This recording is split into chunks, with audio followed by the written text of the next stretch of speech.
I had lived what anyone would call a golden life.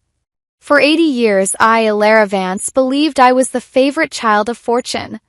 Born into the sprawling Vance empire, an only child drenched in the unwavering adoration of my parents, my path was never just paved with gold, it was made of it. I slid seamlessly from a privileged childhood into the CEO's chair of our global corporation, my ascension as smooth and inevitable as the sunrise. My personal life seemed equally blessed. I married Leo, the boy my family had sponsored since he was a destitute orphan. It was a match that felt both kind and convenient. He was handsome, ambitious, and understood the world I came from. He never once pressured me about having children, respecting my choice to focus on the business. Instead, we adopted a girl we named Clara. She was a sweet, quiet child who grew into a brilliant, obedient woman. She attended a top-tier university and, under my careful guidance, stepped into the company, poised to inherit everything. My life was a straight, sunlit road, free from the potholes of illness or catastrophe. It wasn't until my 70s that my body finally began to fail, confining me to a wheelchair. But even then, I considered myself lucky. I had wealth, a loving family, and a legacy secured. My 80th birthday was meant to be the final, glittering crown on a perfect life. The house was filled with flowers and the hollow well-wishes of business associates. But as the last guest departed, Leo and Clara did not wheel me to my suite. Instead, the elevator carried us up, past my floor, to the rooftop. The night air was cold, a sharp contrast to the stifling warmth of the party below. The city lights twinkled like a bed of distant, indifferent stars. "What is this?" I asked, my voice thin against the wind. "A nightcap with a view?" Leo's grip on my wheelchair tightened. His face, so familiar and beloved, was a mask of cold contempt. Clara stood beside him, her expression equally alien, her eyes gleaming with a hatred I could not comprehend. "It's for Lila," Leo said, his voice a low snarl. Lila. The name was a ghost from the past. A girl I had sponsored through school, a charity case who had faded from my memory decades ago. Lila? What about her? "If it weren't for you," Leo spat, leaning down so his face was level with mine, "I would have been with Lila long ago. You were so impossibly rich, Alara. Why couldn't you spare a little? Just a little, so she could have kept our baby? If you had given her the money, she wouldn't have had to drop out. She wouldn't have died alone in that filthy rented room, bleeding out in childbirth." The words hit me like physical blows. Lila? His baby? The world tilted on its axis. "I've held this in for years," he whispered, his breath a foul cloud in the cold air. "Just for today. I'm going to make you feel exactly what Lila went through back then." I turned my disbelieving gaze to Clara, the daughter I had cherished, whose every skinned knee I had kissed, whose every dream I had funded. "Clara? How could you? I've given you everything. I treated you as my own flesh and blood. I handed you my life's work." The daughter I had painstakingly raised stared at me with venom in her eyes. "You are not my mother. This is all your fault. You refused to give my real mother the money. If it weren't for you, she'd still be alive. Why should I recognize you as my mother? You deserve all of this." I was stunned into silence. The betrayal was so absolute, so meticulously planned that it felt unreal. Leo laughed, a harsh, ugly sound. "Didn't see that coming, did you? Clara is my daughter. Mine and Lila's. After Lila died, I raised her alone. Thanks to you not wanting kids, I had the perfect excuse to bring her home fair and square. You had it coming, Alara. From now on, everything your family built will be inherited by me and Lila's daughter. I'll dig up your family's graves and make sure your parents can't rest in peace. This is the retribution you earned for refusing to give money. Payback for being a heartless person." The final piece of the horrific puzzle clicked into place. 2 days earlier, Leo had sweet-talked me into signing a new will, leaving everything to Clara, citing my age and wanting to protect her from meddling relatives. I had signed it, a foolish, trusting old woman.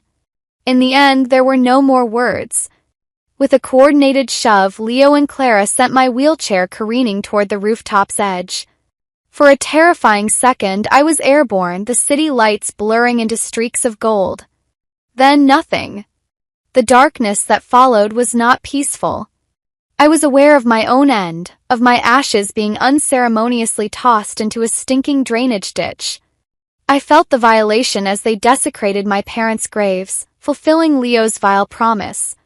A single burning thought consumed whatever was left of my consciousness. If I could do it over, they wouldn't get a single cent from me. I'd like to see whether the two of them could even scrape together enough money to buy baby formula. I awoke with a jolt, my heart hammering against my ribs. The air was not cold and final, but warm and thick with the smell of chalk dust and adolescent perfume. Fluorescent lights hummed overhead. I was slumped at a desk, my hands, smooth, young, and unblemished by age, clutching the edges of a textbook. I was in a classroom.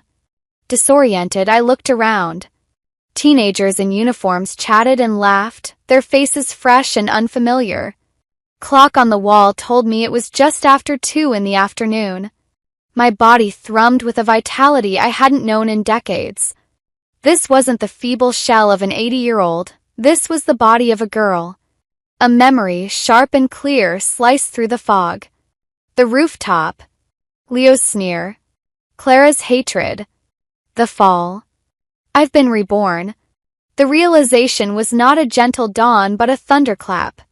I looked at the date on a discarded newspaper on a nearby desk. It was a day I remembered. The first semester of my senior year of high school. Over 60 years in the past. A strange duality settled over me. The mind was that of Alara Vance, an octogenarian who had lived a full life and suffered a brutal betrayal. But the spirit, the raw driving force, was that of a furious young woman, tempered by the knowledge of what was to come. My past life's experiences were a heavy, bitter sediment in my soul, but this young body's hormones and energy were a potent, clarifying filter. I was both the wise, wounded elder and the vengeful youth. The bell rang for break, shattering my reverie. Students spilled into the hallway. Moving on autopilot, I slipped out, my legs strong and sure beneath me.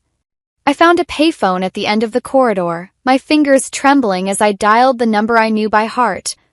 "Mom," I said, my voice a young, clear version of my own. "Alara? Sweetheart, is everything all right? You sound strange." My mother's voice, alive and vibrant, brought a lump to my throat. In my previous life, their graves had been dug up on the orders of the man I called my husband. "I'm fine, Mom. But I need you and Dad to do something for me right now." "No questions." "What is it, darling?" "You know you can tell us anything. I need you to stop all financial support for Leo. And for Lila. Effective immediately. Cancel all the transfers, revoke the tuition payments. Everything." There was a stunned silence on the other end. "Alara, why? Leo is practically part of the family. And Lila is a good student, she..." "Please, Mom," I insisted, my voice firm, belying the storm inside me. "Trust me on this. It's important. It's about our family's safety. I can't explain right now, but you have to do this." My parents, for all their wealth and power, had always been fiercely protective. Hearing the unshakable conviction in my voice, my mother relented. "All right, sweetheart. If you feel that strongly about it, I'll call the bank and the school right now. Your father will handle it." "Thank you," I breathed, the tension in my shoulders easing slightly. The first domino had been pushed. "Are you sure you're not being bullied?" My father's voice came on the line, gruff with concern. "If anyone is giving you trouble, you tell me. You don't have to endure anything alone." Hearing his voice, so full of love and strength, made the anger surge anew. In my previous life, I had misjudged people so catastrophically that even in death, I had brought dishonor and desecration upon my parents. Never again. "I'm fine, Dad. I'll handle it myself." Just remember to cut off their funding. I hung up, leaning my forehead against the cool metal of the phone booth. The deed was done. The golden leash that had kept Leo and Lila tethered to me and ultimately led to my doom had been severed. I returned to class, the familiar surroundings now a battlefield. I was playing a game of chess where I was the only one who knew all the moves in advance. Calm, strategic mind of my 80-year-old self was now housed in the body of a 17-year-old heiress. It was a formidable combination. That afternoon, a head popped into the classroom. "Alara, someone's looking for you outside."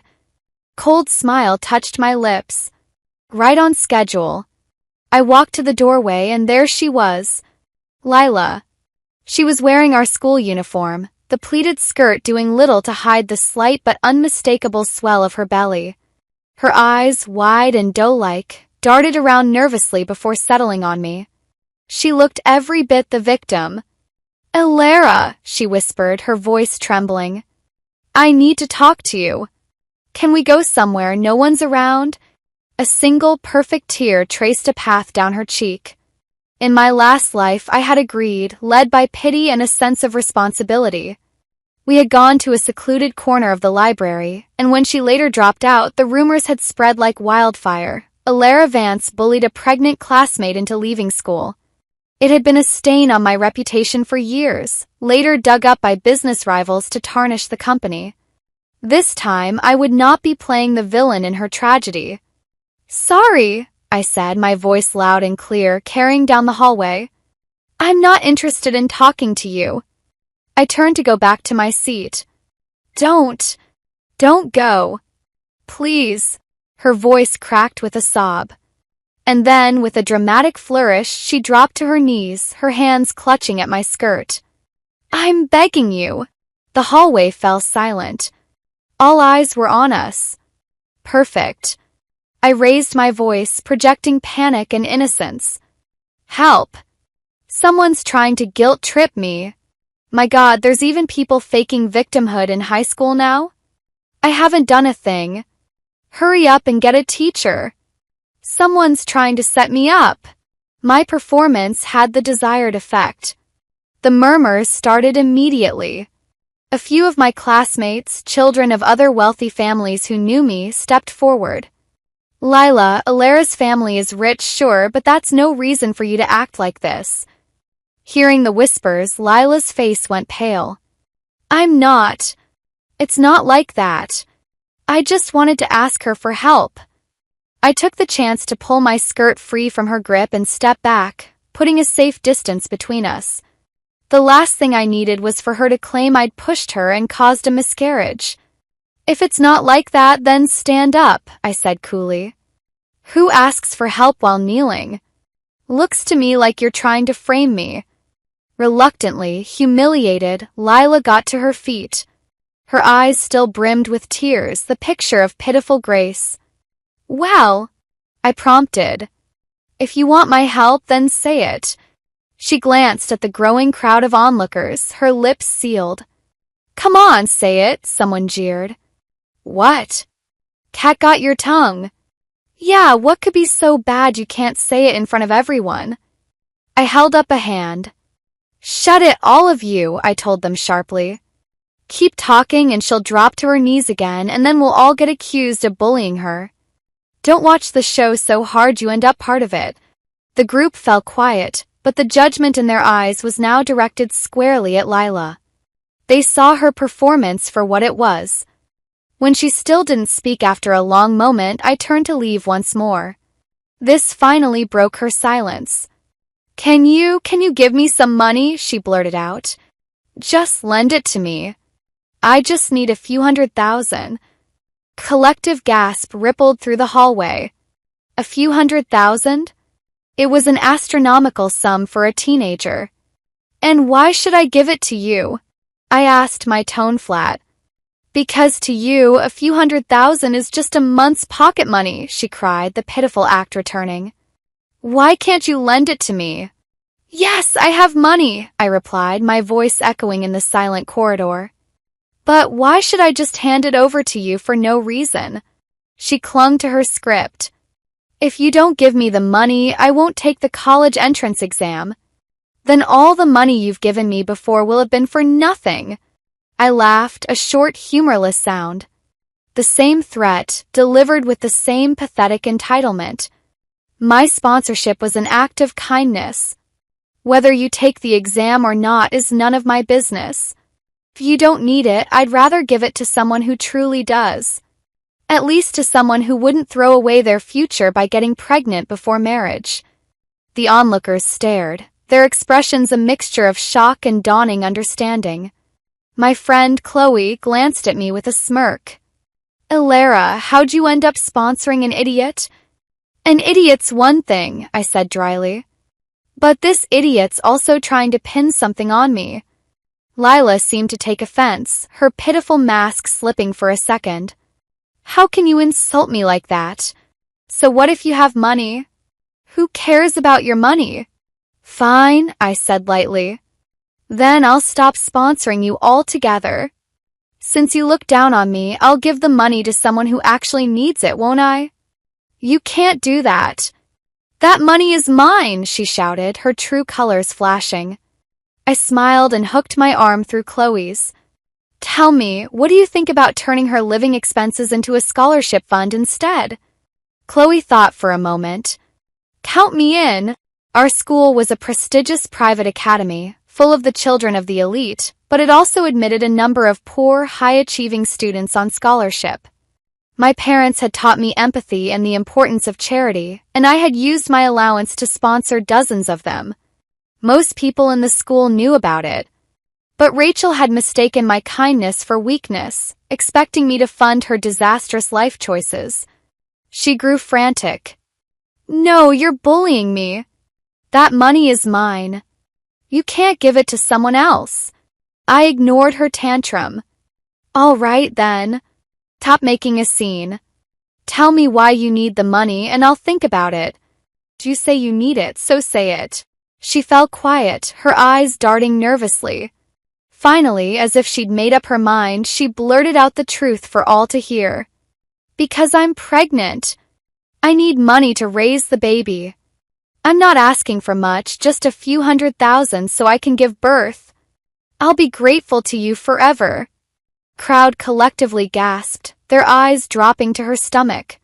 Chloe gave my shoulder a playful pat.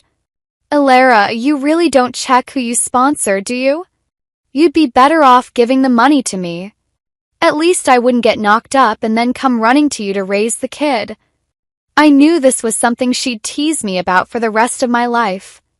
I told you, give me the money now, Rachel insisted, her voice shrill. Seeing the crowd murmuring, she looked like she wanted to flee, but desperation kept her rooted. You said you'd think about it. Thinking about it means you'll give it, right? No, I said flatly. Her face darkened. I already told you why. How can you refuse? I'm pregnant. I need money. How is a girl like me supposed to raise a child without it? I nearly laughed from sheer exasperation. Don't pin your pregnancy on me. I'm not the one who got you pregnant. Why aren't you asking the baby's father for money? What, is the baby mine now? In my past life, I had urged her to end the pregnancy, but she had refused, calling the baby the crystallization of her love. She had chosen to drop out, move into a slum, and had ultimately died, leaving her child to become my adopted daughter. This time, I would not be raising her child. I would not be providing the stage for their tragic play. You're too much, she cried. How can you humiliate me like this? You're just jealous of me. That's why you won't help. Chloe snapped back for me. Girl, if your brain's got problems, get it checked. You're talking about having a baby when you can't even feed yourself. What's the kid supposed to eat? Air. Another classmate chimed in. Yeah. And jealous of what exactly? Jealous that you're in high school, pregnant before marriage with a deadbeat baby daddy and now begging your sponsor for money to have the kid. Just then, as if summoned by the drama, he arrived. Leo. He pushed through the crowd, his face a thundercloud of righteous anger. He grabbed Lila's hand, stepping in front of her like a knight shielding a damsel, and glared at me as if I were the source of all evil. And in that moment I saw it. The look in his eyes wasn't just that of a teenage boy. It was the cold, calculating, and deeply resentful gaze of the man who had pushed me off a rooftop. He had been reborn, too. The game had just become infinitely more interesting. "Samantha," Leo said, his voice dripping with a venom that was far too old for his 17-year-old face. "How can you be so cruel? Lila's just a weak girl, and you're ganging up on her with a whole crowd. This is too much. You're bullying her. Do you have no conscience?" The bystanders, who had only been there for the spectacle, didn't take kindly to that. "Are you out of your mind?" one of them shot back. "She's the one who got pregnant out of wedlock, then came to Samantha asking for money, acting all pitiful like we were bullying her." "Yeah, what's wrong with your eyes and ears?" another added. "Didn't you hear her just say she's trying to guilt-trip people?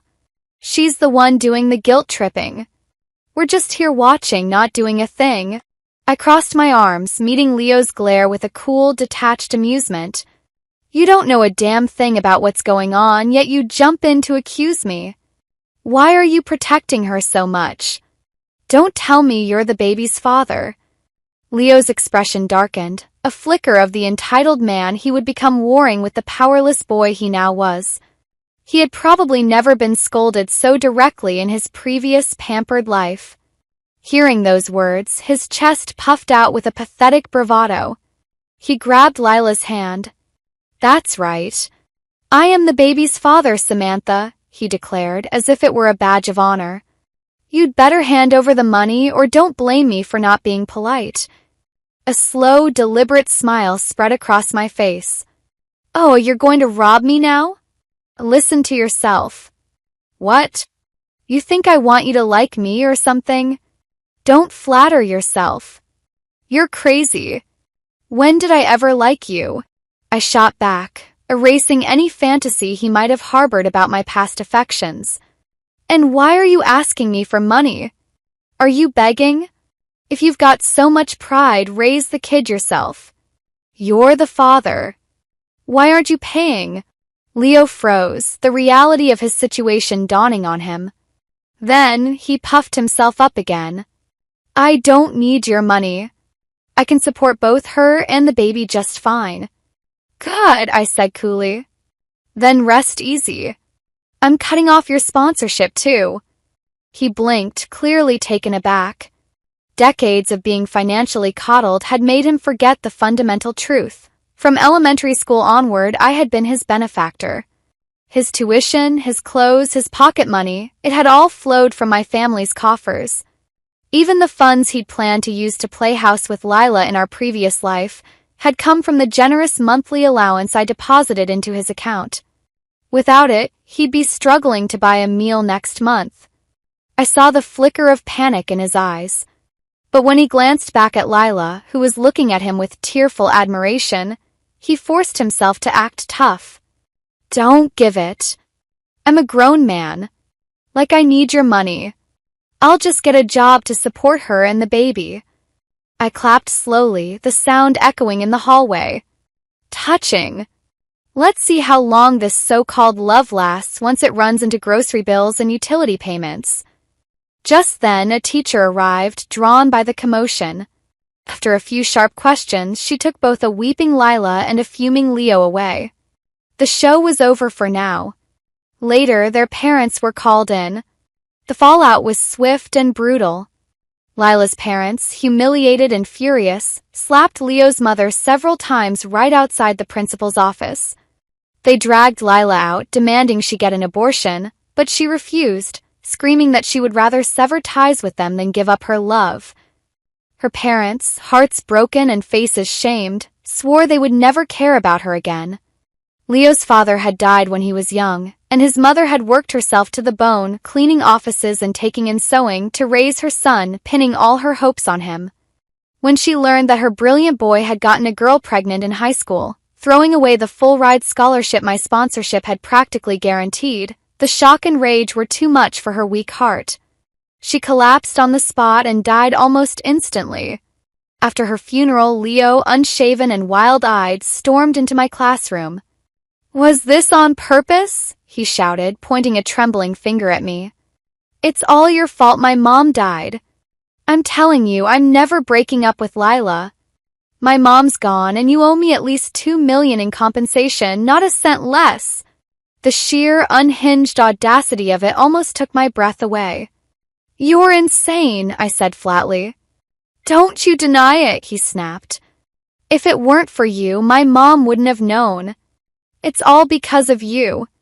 I saw the teacher coming down the hall and didn't bother arguing, simply letting them drag him away, his screams of injustice fading down the corridor.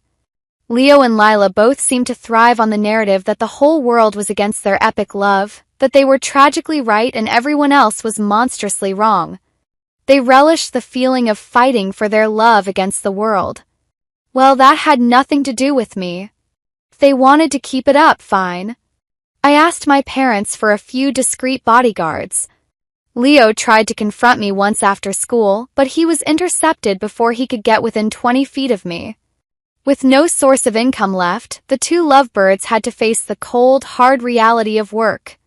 Lila was too physically weak for any kind of heavy labor, and Leo, playing the gallant protector, couldn't bear to see her struggle. So he worked alone, juggling a series of low-wage part-time jobs to support them both. First, he barely managed, his grades plummeting as he struggled to stay awake in class. But as Lila's pregnancy progressed, the doctor recommended better nutrition.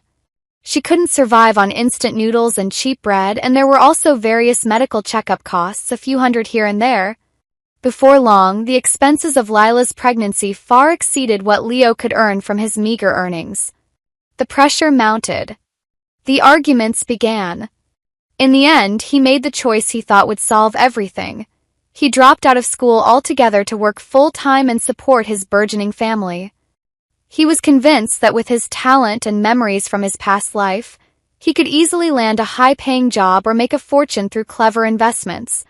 But he had forgotten a crucial detail. Right now, he was just an underage high school dropout with no degree, no connections, and no resources. He dreamed of investing in the promising tech startups he remembered from our previous life, but soon realized he had no capital, no contacts, and no way to get a foot in the door. With nothing to work with, his grand ambitions crumbled to dust. He was reduced to manual labor, hauling boxes and washing dishes, scraping together just enough money to keep a roof over their heads, all the while dreaming of the day he would make a comeback and make me pay for everything. Then, just days before the college entrance exam that would have been their ticket out, Lila went into labor. This time Leo, remembering the tragedy of her death, had prepared in advance and took her to the hospital. Both mother and child were safe. But Lila, of course, missed the exam entirely. And with the birth of their daughter, whom they named Iris, their troubles had only just begun. The baby Iris was a demanding, fragile thing. In my last life, Leo had hired a nanny, and I had later taken the child in, providing the best of everything. But now, without money, they had to do everything themselves. Since Leo was working all hours, the relentless burden of childcare fell entirely on Lila. Lila was still just a girl herself, a teenager who had romanticized motherhood without understanding its brutal, unglamorous reality. No one had ever taught her how to be a mother. She had to figure everything out on her own through sleep-deprived, tear-filled nights. The baby cried incessantly, and every couple of hours, little Iris needed feeding and a diaper change, leaving Lila no time to rest, no moment for herself. During her postpartum month, Lila had no one to care for her. To save on medical costs, Leo had checked her out of the hospital early. Her body, deprived of proper rest and nutrition, never recovered properly. She developed a host of chronic issues, back pain that flared up whenever she sat for too long, and other more humiliating postpartum problems that she could never bring herself to speak of. While scouring the internet for childcare tips, she inevitably saw posts from other new mothers, women surrounded by doting partners and supportive parents living in comfortable homes, their biggest worry being which organic baby formula to choose. Their lives were a stark, painful contrast to her own, facing poverty and exhaustion alone, having to ration her baby's diapers, counting every penny just to get through the week. One day her phone, a cheap prepaid model, buzzed. It was an old friend from school. "Lila, I've got my own phone now. How have you been lately?" "Guess what? I got into college, a bachelor's program. My mom finally agreed to buy me a phone and even gave me a few thousand to go travel and relax. So I'm only just now contacting you. Want to come along? Oh, by the way, you're such a good student. What university did you get into? I heard your school has this program where the top 10 students get their entire tuition covered and even get a cash bonus. You're always in the top few, right? I'm so jealous. You don't even have to pay your own way." Lila couldn't answer a single question. She mumbled a vague excuse and hung up under her friend's puzzled tone. She sat on the floor of their shabby apartment, the sounds of the city filtering through the thin walls. Her old friends had just finished their exams, enjoying their long vacations, dreaming about college life and the freedom that awaited them. She, on the other hand, hadn't even taken the exam. Felt like everyone else was sprinting happily toward a bright future while she was trapped in a miserable dead-end life with a screaming baby and a resentful boyfriend. A life with no future. She started to regret it. Was having this baby the right choice? When faced with the noisy, demanding child, she no longer felt the rush of maternal affection, only a growing, gnawing resentment. She began to think the baby had ruined her life. If not for Iris, she could be happily preparing for college like everyone else her age. She had been in the top 10 of her grade. She could have gotten into a great university, found a good job, had a real future. She started imagining, what if I didn't have this baby? What if I had never met Leo? What if I were still in school? But life had to go on, and poverty always breeds friction. The arguments with Leo became a daily ritual. They were no longer about love and dreams, but about money and survival. One day, Leo came home from a double shift, exhausted and reeking of grease from the kitchen he worked in. He found Lila looking at a cheap new blouse she had bought from a thrift store. "I'm working my ass off out there to make money and you just throw it away," he snarled, his voice rough with fatigue. "Don't you already have clothes? Why do you need to buy new ones?" Lila shot back, her own frustration boiling over. "What's that supposed to mean? I just bought one piece of clothing. Can I even do that? I haven't bought anything for myself in months. And besides, my body's changed since I had the baby. The old clothes didn't fit anymore, so I bought new ones." "They don't fit?" "That's just an excuse," Leo shot back, parroting words he'd probably heard in his past life directed at me. Hearing that, Lila's anger flared. "You're only treating me like this because I had your baby. You weren't like this before. You promised you'd treat me well. I gave up the college entrance exam for you. If it weren't for you, I'd be getting ready to go to university right now." Leo got even angrier. His grades had been good too. And with the memories from his previous life, he felt like Lila owed him. After all, she wasn't the only one who had given things up. He had given up being with me, given up a place at a prestigious university, given up the life of wealth and privilege he'd once had. The more he thought about it, the more furious he became. "Yeah, I am doing this on purpose," he sneered, the mask of the loving boyfriend finally slipping completely. "If you don't like it, you can leave. But where would you go?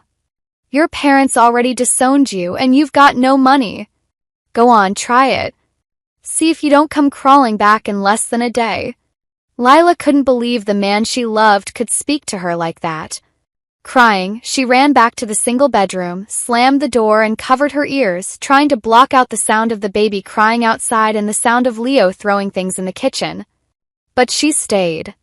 She had nowhere else to go.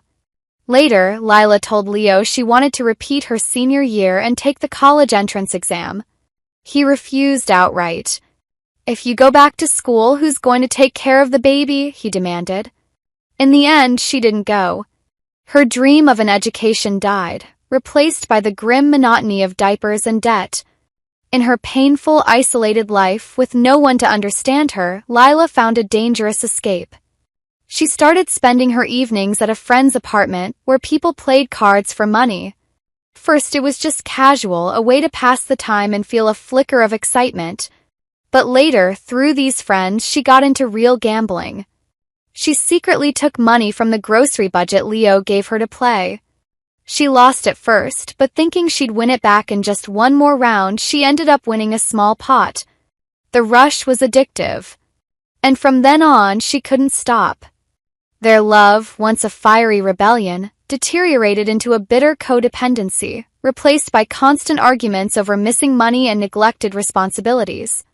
In this life, their daughter's name was Iris, as Leo had wanted in his heart. He thought he'd gotten his wish, living with his biological child and the ghost of the woman he claimed to love. But Lila didn't like the baby. She saw Iris not as a daughter, but as the chain that bound her to this miserable existence, and she had no interest in caring for her. Even feeding Iris depended entirely on Lila's mood. The baby only survived thanks to the fractured memories from her past life and Leo's sporadic care when he was home. Lila didn't understand why Leo was so attentive to Iris, but she didn't care. So long as he kept bringing home money for her to gamble with, she could tolerate it. All the money Leo earned, every sweaty, hard-earned dollar, went straight into Lila's gambling fund, with barely a pittance spent on their child.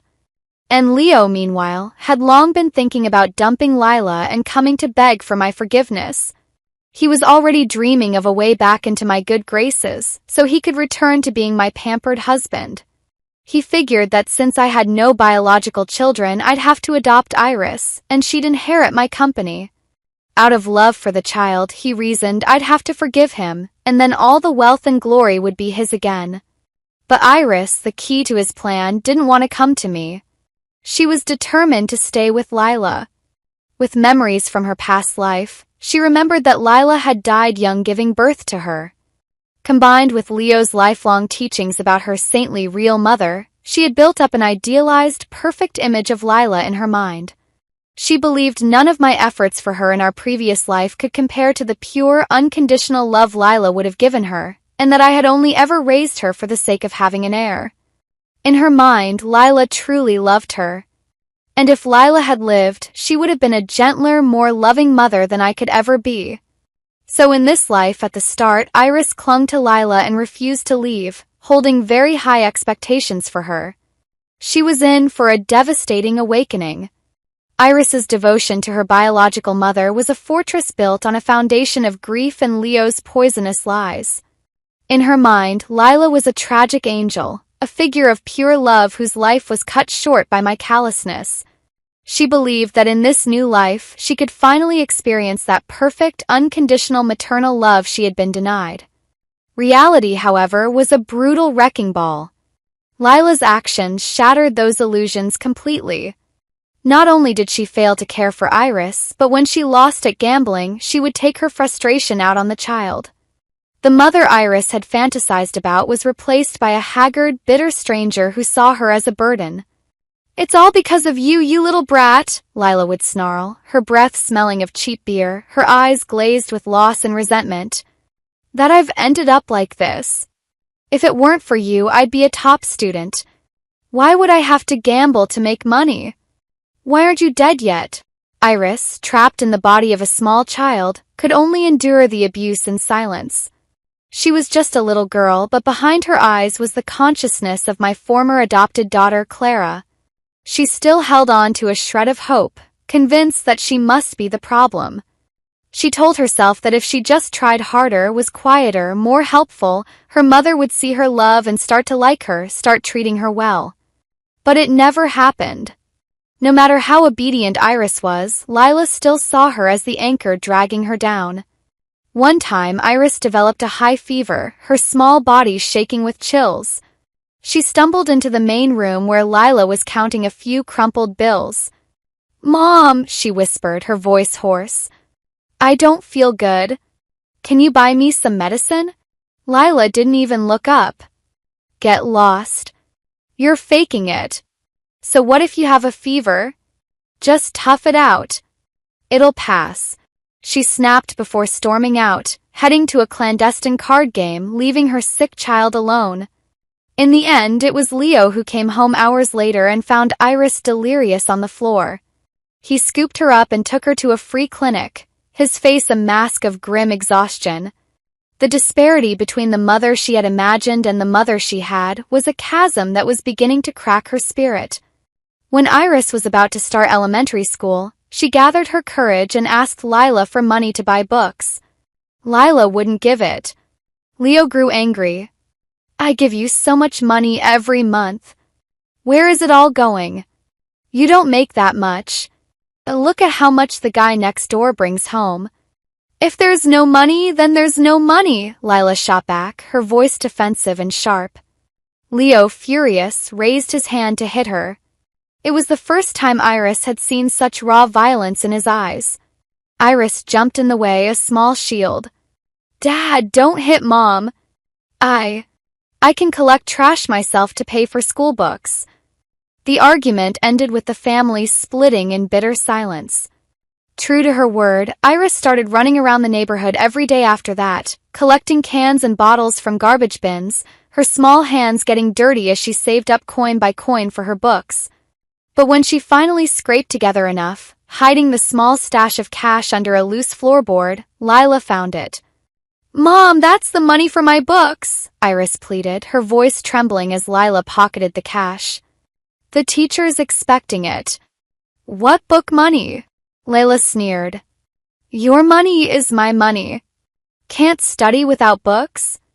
"When I was in school, I didn't have money for books either. I borrowed from classmates and still did fine. Get out of my way. I'm in a good mood today. Don't make me hit you." Iris could only watch, heartbroken, as Lila walked away. She felt a flicker of something new, not just hurt but a cold, sharp sense of betrayal. But she still refused to accept the truth, telling herself it was all her own fault that her mother didn't love her because she wouldn't give her money. Lila's gambling spiraled further out of control. The small losses became big ones. The arguments with Leo became constant, screaming matches that echoed through their thin-walled apartment, with Iris huddling in a corner, hands over her ears. Eventually, Lila even lost the family's shabby rented room. When her debtors, hard-faced men with cold eyes, closed in, she panicked.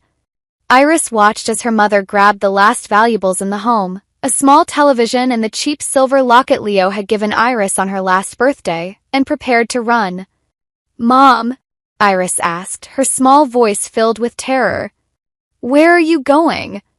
"Get out of my way." Lila shoved her aside. "If I don't leave now, it'll be too late. They'll kill me." "Mom," Iris whispered, the truth dawning on her with horrifying clarity. "Are you leaving me?" Lila paused at the door, turning back for a single final glance. There was no love in her eyes, only a frantic need for survival. "Keeping you has already ruined my whole life. Why the hell would I want you?" And with that, she was gone. Iris stood there, alone in the middle of the empty, dusty room. The sound of the slamming door echoed in the silence. She called Leo, her voice a numb whisper telling him to come back. But soon after he arrived, the door burst open. It wasn't Lila. It was a group of debt collectors. They threw their meager belongings into the hall and shoved the two of them out, changing the locks. They were homeless. After my own college entrance exams, I donated all the money I had originally planned to use to sponsor Lila and Leo, plus a significant portion of my allowance and a bonus from my parents, to create a new scholarship fund for high-achieving students. A few of my friends, when they heard about it, also donated generously. The school even held a small ceremony.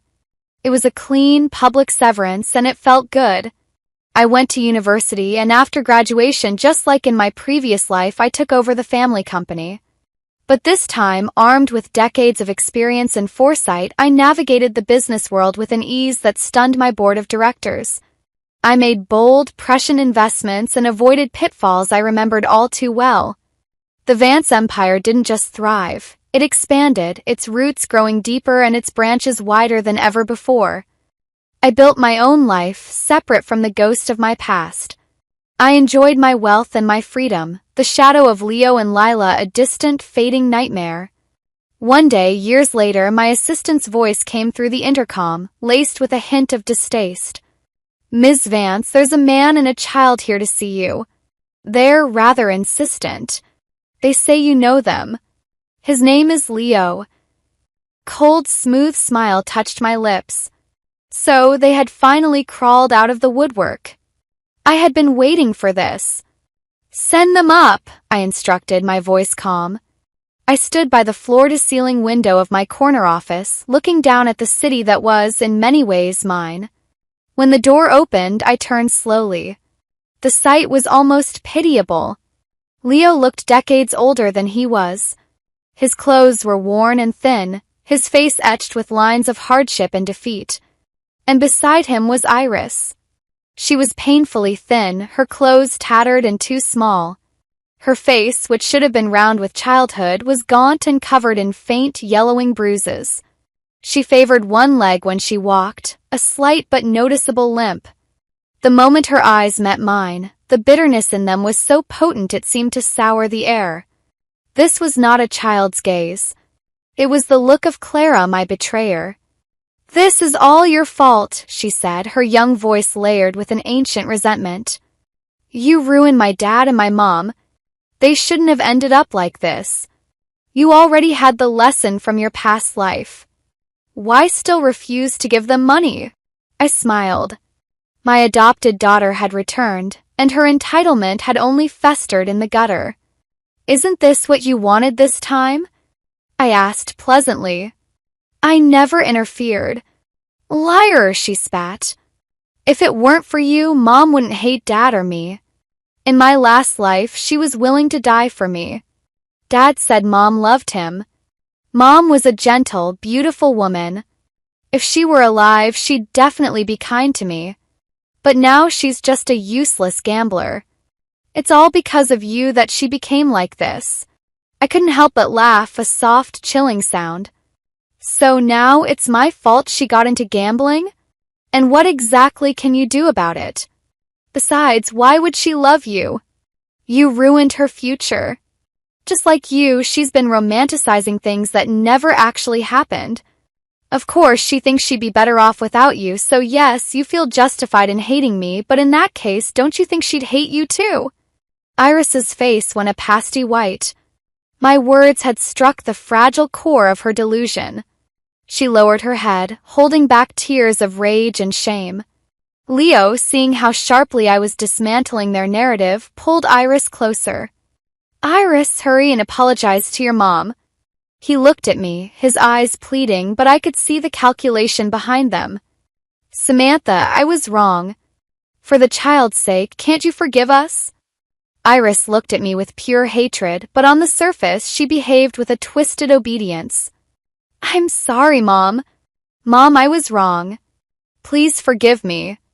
I'll take good care of you from now on." Even now, at rock bottom, they were still clinging to their delusions, still trying to play the same old game.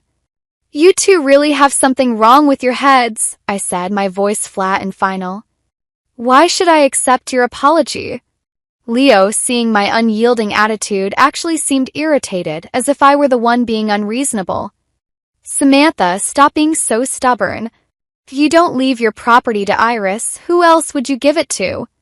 You're not going to have children. Who would even marry you? And even if you adopted someone else, the inheritance would still go to an outsider. So why not give it to Iris?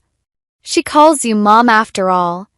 In your last life, you raised her for so many years. Could you really bear to see her suffer out there? Don't go too far. We've already apologized. If we can go back to the way things were, I promise I'll treat you well this time." Iris lifted her head and glared at me, the mask of obedience slipping. "That's right. Keep this up. And when I inherit the estate, I'll throw you in a nursing home. You've got no children of your own.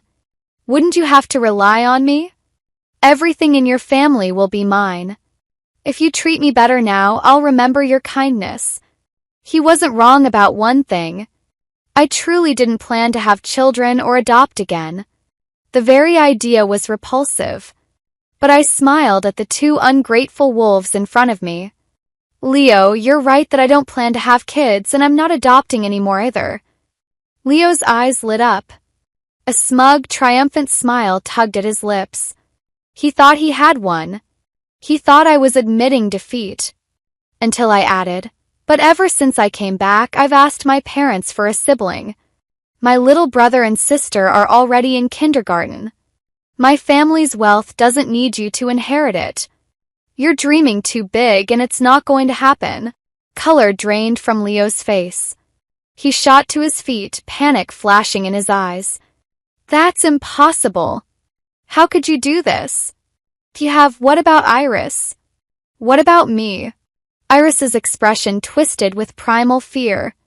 The last pillar of her imagined future crumbled to dust. Mom, how could you give my money away? I was wrong.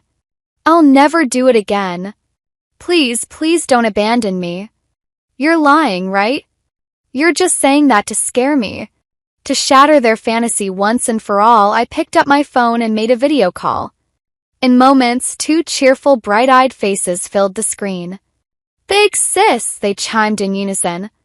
When are you coming home? I miss you so much. Me too. I miss you more than he does.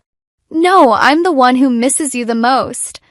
The voices of my little brother and sister rang out clearly in the plush silence of my office. Leo and Iris went completely pale, their faces drained of the last vestiges of hope. Proof was irrefutable. Their last desperate gamble had failed. Called security. Throw them out. They tried to resist, Leo shouting about fairness and Iris screaming curses that were far too old for her body, but they were no match for the professional guards. They were dragged away, their cries fading into the elevator shaft. Then I made one more call. I passed their location to the debt collectors who were still hunting for Lila. Take good care of the two of them, I said softly. Especially the man. From then on, they could only live their lives running. The world did not become kind to Leo and Iris after they were thrown from my office. If anything, it became sharper, more brutal. The debt collectors I had pointed in their direction were not gentle men. They were sharks who had caught the scent of blood, and Leo was the only tangible asset left connected to Lila's debts. Their life became a frantic, rootless scramble. They moved from one grimy, pay-by-the-week motel to another, always one step ahead of the thugs who would show up to demand payment with fists and threats. Leo's already meager earning potential evaporated. No one would hire a man who looked so haunted and desperate, who had to leave at a moment's notice. Iris, who housed the mind of my once pampered daughter, was forced to grow up in the most squalid conditions imaginable. The memories of her previous life, of private tutors, designer clothes, and a future as the heiress to the Vance empire, were a constant, torturous mockery. The disparity between what she felt she deserved and the reality of scavenging for food in dumpsters was a psychological acid that ate away at her sanity. She began to blame Leo, not just for their circumstances, but for the fundamental flaw in his plan. You said she would have to take me back, she would shriek at him in the darkness of another rented room. You said I was her only heir. You're useless. A failure. Leo, broken and hollowed out, had no defense. The man who had once plotted a multi-million-dollar inheritance from a rooftop had been reduced to a trembling wreck. The memories of his past life were no longer a weapon. They were a curse, a gallery of every luxury he had lost. The final blow came when he managed to land a short-lived dishwashing job, only to be recognized by the manager, a man who had once been a junior executive at a company Leo had presided over in his previous life. The public humiliation, the sneer, the "how the mighty have fallen" comment, shattered the last of his spirit. He couldn't take it anymore. The running, the fear, the hunger, the weight of his daughter's contempt, and the ghost of the life he had thrown away. One night, in a particularly foul motel room that smelled of mildew and despair, he gave up. He left a brief, incoherent note blaming me for everything, and then he hanged himself with a belt from the room's flimsy closet. When Iris found him, something in her finally snapped. The last tether to any kind of reality, however grim, was severed. I had someone retrieve the body. There was no funeral. I had his remains unceremoniously cremated, and just as he had done to me in another lifetime, I had his ashes dumped into a foul, stinking cesspit on the outskirts of the city. The symmetry was perfect. The circle was complete. As for Iris, she was truly alone now. The debt collectors, finding Leo dead and of no more use, lost interest in her. But by then it was too late. The damage was irreversible. The young girl, haunted by the consciousness of a bitter old woman, wandered out into the streets and never really came back. Her mind broke cleanly. She became a fixture on the streets, a ghost child with wild, unseeing eyes. She would wander the affluent districts, the ones she remembered from her past life, approaching well-dressed women and tugging on their sleeves. "Mom," she would ask, her voice a hollow echo. "Mom, are you my mom? I'll be good. I promise." She lived in a perpetual heartbreaking present, forever searching for the mother she had idealized and then lost twice over, first to death and then to her own cruel nature. She was a living monument to their greed and my vengeance. With Leo and Iris gone from my life in every way that mattered, a profound and quiet peace settled over me. The frantic, burning need for revenge that had fueled my second youth had been satisfied, leaving behind not emptiness but a serene clarity. I had purged the poison of my first life. I continued to lead the Vance Corporation, but my drive was different now. It was no longer about proving a point or securing a legacy out of fear. It was about building something robust and beautiful for its own sake. I enjoyed the challenge, the chess game of international business, but I kept it in perspective. It was a part of my life, not the entirety of it. I traveled to places I had only ever seen in reports. I cultivated hobbies I never had time for before: painting, learning the cello, sailing. I enjoyed the freedom that my wealth and foresight afforded me, the freedom to simply live without the shadow of betrayal looming over me. I watched with a deep, quiet joy as my younger brother and sister grew. I made a conscious effort to be a real part of their lives, not a distant benefactor sister. I read them bedtime stories over video call when I was away, attended their school plays, and helped them with their science projects. I was determined that they would know family as a source of unwavering support, not a nest of vipers. When my brother Ethan showed a keen, sharp mind for finance, I mentored him myself. When my sister Amelia revealed a passionate, almost poetic love for our brand's history and narrative, I gave her the reins to our global marketing division. They were not my heirs in a grim, obligatory sense. They were my partners, my family, the vibrant, trustworthy future I had ensured. The years passed, smooth and golden. When Ethan turned 30, a confident and brilliant leader in his own right, I knew it was time. I called him and Amelia into my office, the same one where I had confronted Leo and Iris a lifetime ago. "It's yours," I said simply, pushing a folder across the desk. "The company. The foundation. All of it. I'm stepping down." They were stunned, of course. They protested, saying I was too young, that I was the heart of the empire. I laughed, a genuine light sound. "I've been the CEO of this company for the better part of 2 lifetimes, I said, which was true in a way only I could understand. "It's your turn. I have a vineyard in Tuscany I've been neglecting, and a cello that deserves more of my attention." Transition was seamless. The business press wrote glowing profiles about the Vance dynasty, and its smooth transfer of power to the incredibly capable next generation. There was no intrigue, no coup, only a family passing the torch with love and respect. Now, as I write this, I am sitting on the terrace of my villa, looking out over the rolling hills of my vineyard. The sun is warm on my skin, and the air smells of earth and ripening grapes.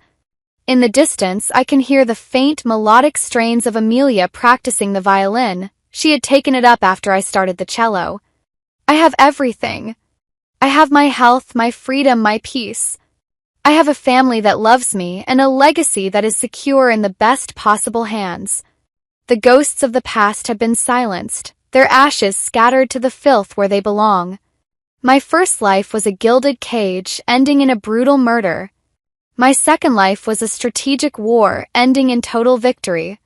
But this is living. This is the life I was truly meant to have, earned not by luck, but by the ruthless pruning of the poisonous weeds that had once threatened to choke it. And it is sweeter than I ever could have imagined. The end. George, I've got good news and bad news. Which do you want to hear first? I put down my paintbrush and looked at my friend Frank. He stood at the studio door with a mysterious air, his face a mix of nervousness and excitement. Let's start with the bad news. After all, I've gotten used to it these past 3 years.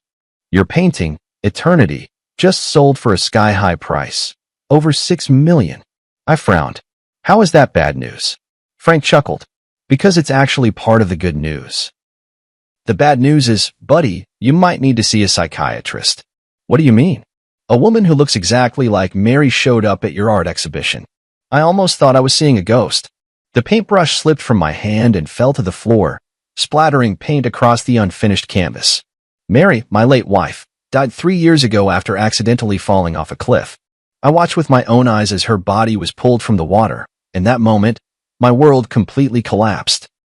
Stop joking around, Frank. Why would I lie to you? She even left this.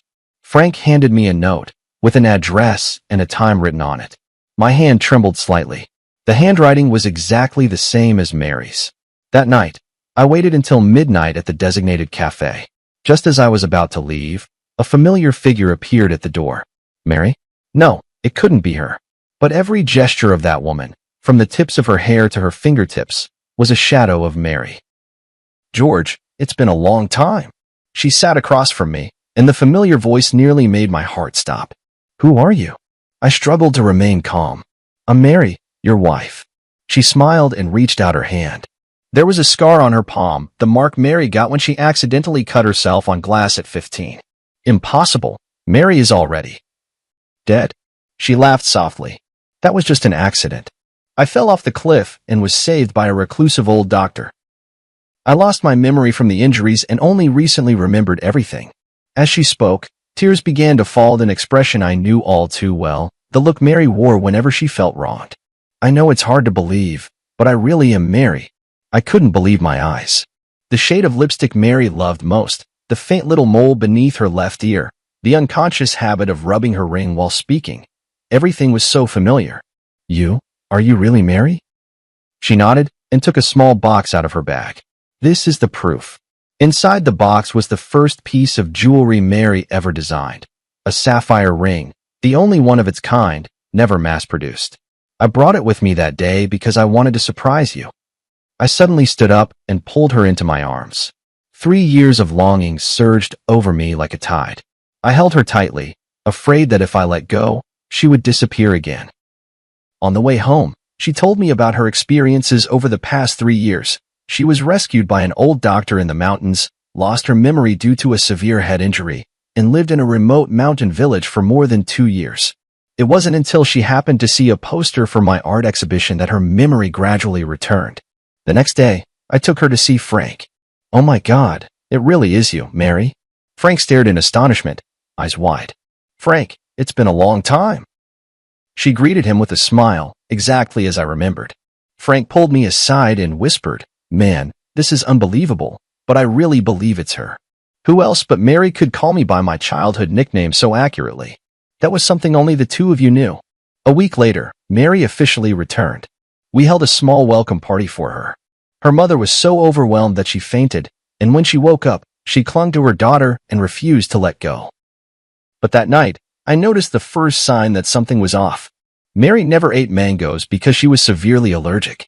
Yet the returned Mary absent-mindedly tasted a mango dessert and was perfectly fine. Aren't you allergic to mangoes? I asked. She paused for a moment, then quickly laughed and said, Oh, that old Chinese doctor cured my allergy. He's really amazing. I nodded, but in my heart, I marked the first question mark. Is this really my wife?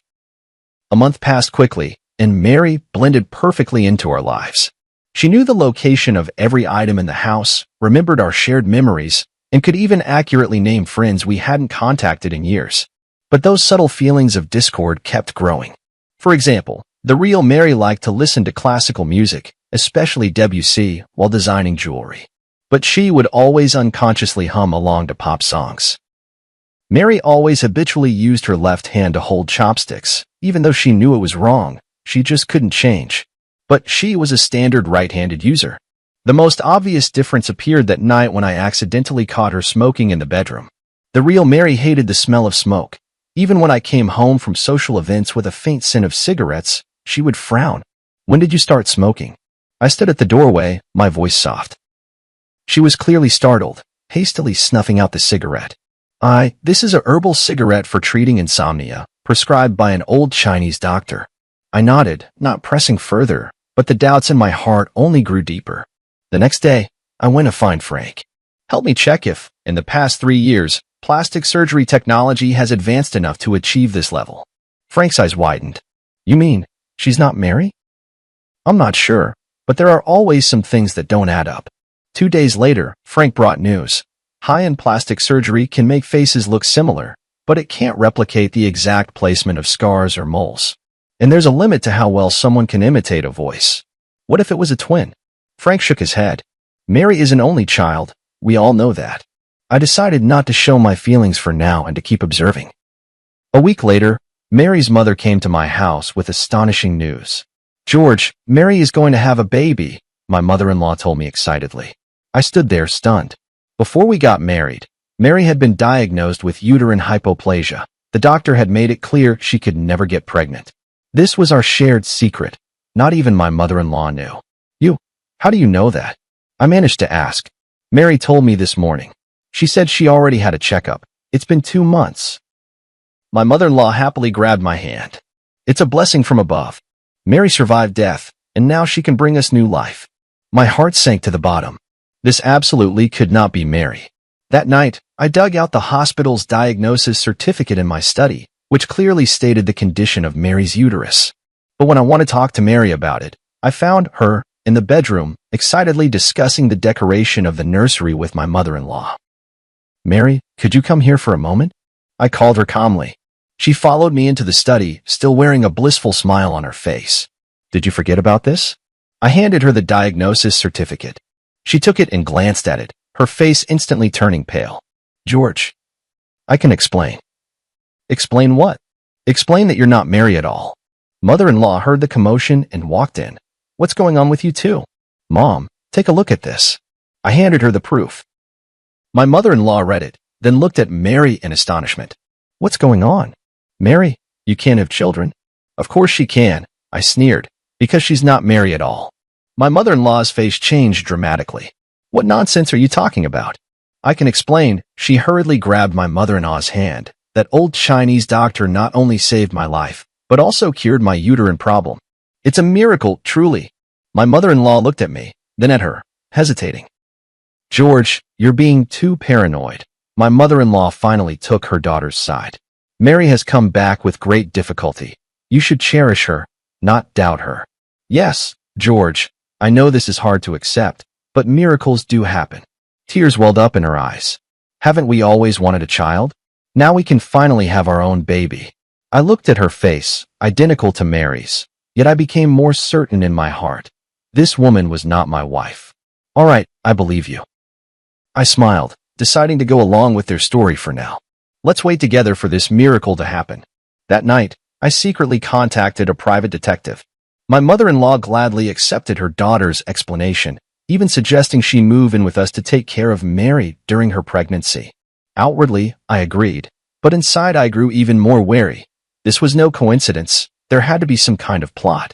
"Mom, haven't you always lived in Haicheng? Won't it be hard to get used to living here?" I probed cautiously. "For my grandson, I'm willing to endure any inconvenience," my mother-in-law said firmly. I noticed a fleeting unnatural expression on Mary's face. Could the truth be connected to my mother-in-law? On the 3rd day after my mother-in-law moved in, I discovered more suspicious details. For example, the real Mary never drank coffee, but she and my mother-in-law often enjoyed it together. Also, Mary's favorite movie was Roman Holiday, but she claimed to prefer Titanic. The strangest thing is, Mary used to despise her cousin Tom when she was alive, but now he visits frequently and chats and laughs with Mary as if they're old friends. I told Frank about these discoveries. Buddy, things are getting more and more suspicious, Frank frowned. Are you sure you want to keep going like this? Why not just expose her directly? It's not the right time yet. I want to find out what they're really after. The private detective's investigation also made progress. The so-called old Chinese doctor who had saved Mary did not exist at all, and Mary's whereabouts over the past 3 years were completely untraceable. More importantly, the private detective uncovered a shocking fact during the investigation. Mary's cousin Tom was deeply in debt from gambling, and the painting Eternity under my name, worth over $6 million, was his only hope for quick cash. They're after your painting, the private detective asserted, and this fake Mary is likely a professional identity fraudster, hired to win your trust. I took a deep breath and decided to take the initiative. That afternoon, I pretended to go out, but secretly returned home and hid in the study. Sure enough, Mary and her cousin Tom were whispering to each other in the living room. It's taking too long, Tom said irritably. How much longer until he sells the painting? Don't worry, she soothed him. I'm already pregnant, and now he completely believes I'm Mary. In a little while, I'll say I want to move to a better neighborhood for the sake of the baby, and then we'll naturally need to sell the painting to raise money. You're really pregnant? That wasn't part of the plan. It was an accident, but it works to our advantage. George wants a child so badly. Does Annie know the truth? She only knows we're trying to scam money, not the specific plan. But she hates George, thinks he caused her daughter's death, so she's more than happy to help. I clenched my fists. So my mother-in-law had always believed that Mary's accident was somehow my fault. In fact, we did argue over something trivial that day, and Mary stormed out in anger. I didn't try to stop her. But I never imagined it would be the last time I'd see her. You don't actually have feelings for George, do you? Tom suddenly asked. She was silent for a moment. It's just part of the job. Besides, I owe you, and I won't go back on my word. Good then. Don't forget how we're splitting the money once we get it. Their conversation confirmed my suspicions. This was all an elaborate scheme, with my eternity as the target. In the days that followed, I pretended everything was normal while secretly making preparations. I contacted the police, arranged for evidence-gathering equipment, and found the last piece Mary had left before she died, a silver necklace that had never been made public, engraved with an anniversary date only the two of us knew. 2 weeks later, my art exhibition was held as scheduled. As planned, Mary brought up the idea of moving, hinting that I could sell Eternity. I pretended to agree and said I would auction the painting on the last day of the exhibition. This is a surprise I prepared for you, I said on the eve of the exhibition, taking out a delicate box. To celebrate the new life we're about to begin. She opened the box in surprise, and inside was the silver necklace. It's beautiful, thank you. She smiled as she prepared to put it on. Wait, I stopped her. Aren't you going to look at the engraving on the back? She turned the necklace over, and her face suddenly went pale. What's wrong? Don't you like it? I asked, feigning ignorance. No, I really like it. It's just, I'm a bit moved. She forced a smile, but didn't know how to explain that she couldn't recognize the significance of that date. See you tomorrow. Get some good rest, and don't forget to wear this necklace. I kissed her forehead and whispered in her ear, after all, this is your final design. Her body visibly stiffened for a moment, but she kept smiling. Of course, I cherish it very much. Tomorrow, the truth will come to light. On the day of the exhibition, the place was packed with people. My painting, Eternity, was displayed in the most prominent spot, right next to the last batch of jewelry designs Mary had created before her death. Mary held my arm, flawlessly playing the role of my wife as always. She had even gone out of her way to wear Mary's favorite white dress and the silver necklace I had given her last night. My mother-in-law and Tom were there too. The three of them exchanged glances from time to time, clearly waiting for the perfect moment. Frank appeared as planned, pretending to be extremely interested in Eternity and asking me about the auction details. The auction will begin promptly at 4 in the afternoon, I replied with a smile. This painting means a great deal to me, and I hope it finds someone who truly appreciates it. Mary immediately chimed in. Yes, although it's hard to part with it, this is a necessary decision for our future. I noticed she glanced at Tom, who gave a barely perceptible nod. At 3:30 in the afternoon, the projector in the center of the exhibition hall lit up. This was the special segment I had arranged. Ladies and gentlemen, I stood in front of Eternity. Before the auction begins, I'd like to share a little story about this painting. Mary's photo appeared on the projection screen, a group picture from her last birthday party before she passed away. 3 years ago, my wife Mary died in an accident. I created this painting, Eternity, in her memory. The woman in the painting has her back to the viewer, forever gazing into the distance, symbolizing a longing I can never reach. A soft sigh rippled through the crowd. Mary stood beside me, matching my words with a sorrowful expression. However, a month ago, a miracle happened. I turned to look at Mary. My wife came back. The whole room erupted in astonishment, and many people curiously sized up, Mary. This is my wife, Mary. I took her hand and stepped forward. Back from the dead, it's truly the greatest blessing heaven could have given me. She smiled and nodded to everyone, while my mother-in-law and Tom stood by with smug expressions. However, my tone suddenly shifted. Amidst my joy, a question arose. Is she really Mary? The entire room fell silent. Mary's hand trembled slightly in my palm. So, I did some investigating. The projector switched to a set of comparison photos. On the left was the real Mary. On the right was a photo of her. They look exactly the same, don't they? But I clicked the remote, and the photo was enlarged, the details highlighted. The position of the piercing on the left ear was slightly different, the arch of the eyebrows subtly varied, and the fine lines at the corners of the eyes ran in different directions. These are details that even professional plastic surgery cannot fully replicate. Mary tried to pull her hand away, but I held on tightly. My mother-in-law and Tom also began to grow anxious, glancing toward the exit. More importantly, the real Mary has a feature that cannot be copied. I turned to Mary. The necklace I gave you last night has a date engraved on the back. Can you tell everyone what that date is? She opened her mouth, but no words came out. That was the due date of our first child, the one we lost. I spoke softly, my voice trembling with emotion. Mary designed this necklace to commemorate the baby we never got to meet. The date was our secret, only Mary and I knew. The room fell utterly silent.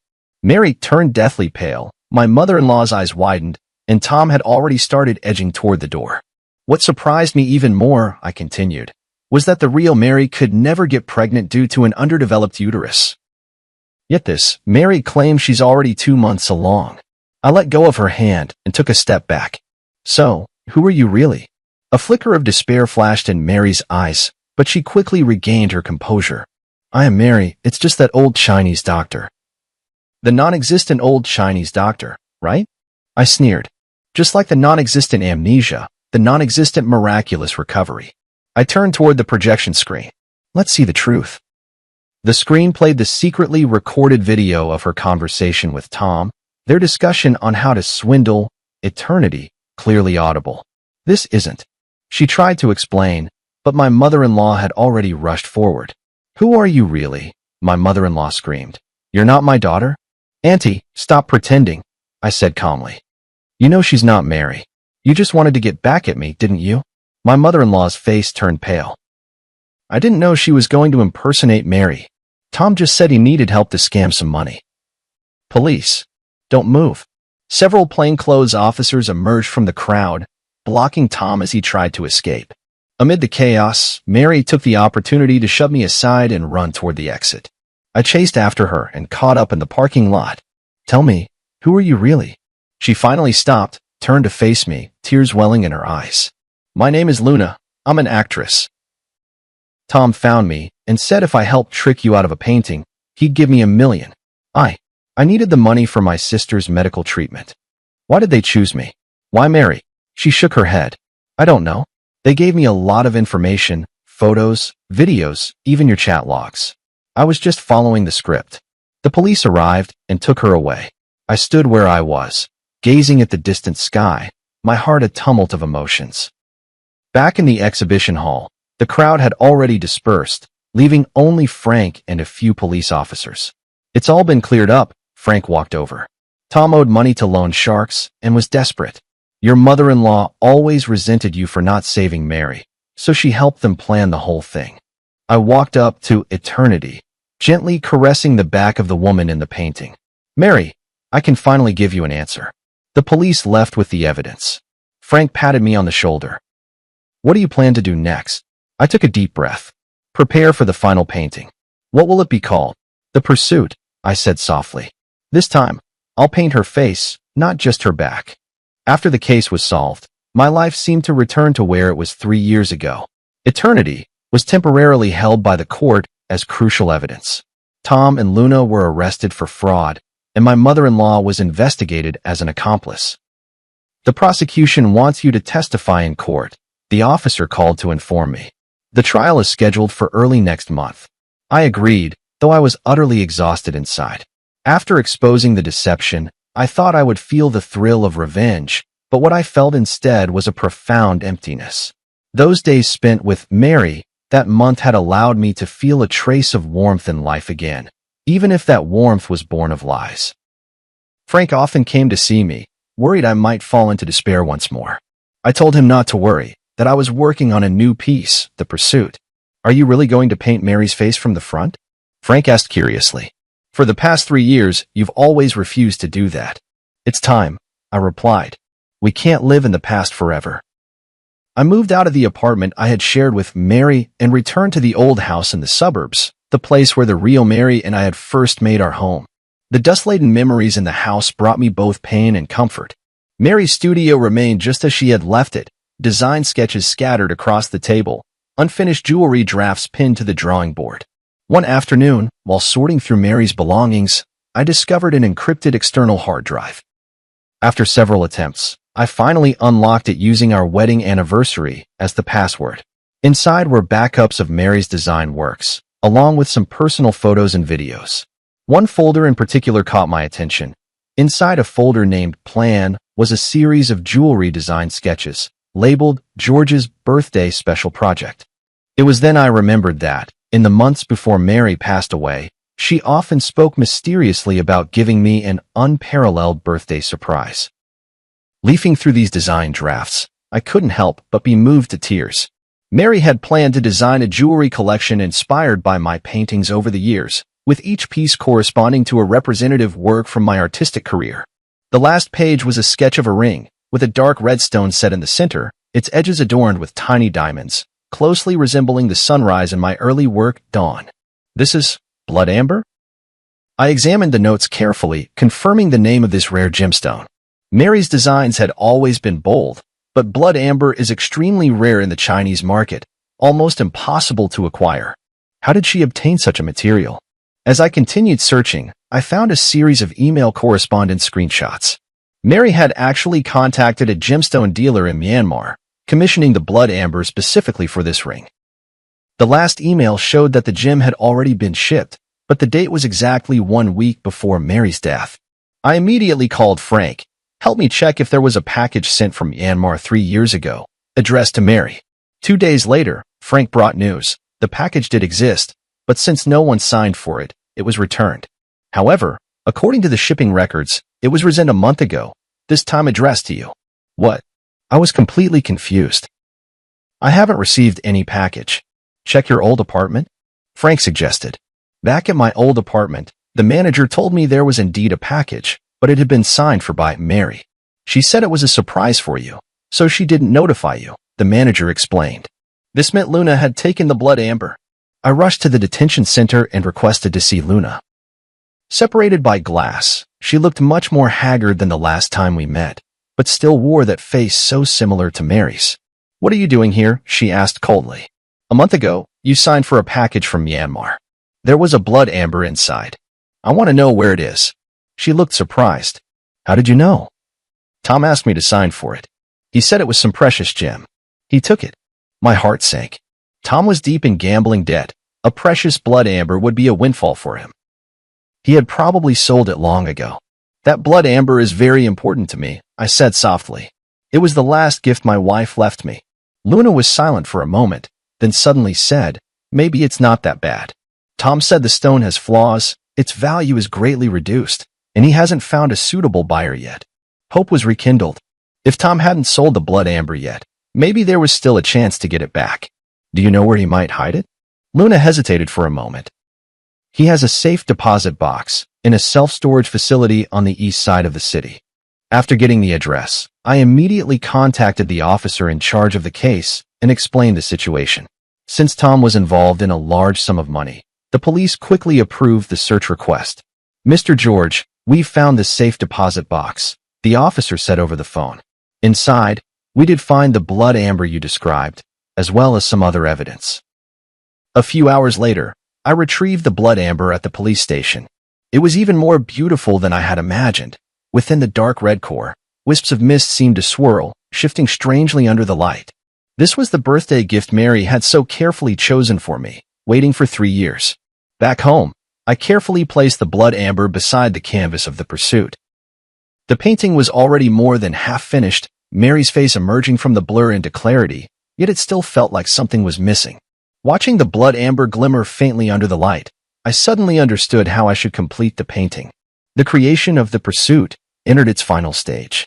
I decided to break convention and incorporate the blood amber into the artwork. This would not only be a portrait, but a hybrid piece that fused painting with the art of jewelry. Are you sure you want to do this? Frank frowned. That blood amber is priceless. That's exactly why, I said firmly. Mary chose it for me. She wanted to inspire an unparalleled masterpiece. I will fulfill her wish. For 2 whole weeks, I worked day and night, neglecting sleep and food. I cut the blood amber into thin slices and inlaid them at the spot of Mary's eyes on the canvas, making her gaze truly come alive. I used a special technique to blend the surrounding paint, creating a harmonious transition with the gemstone.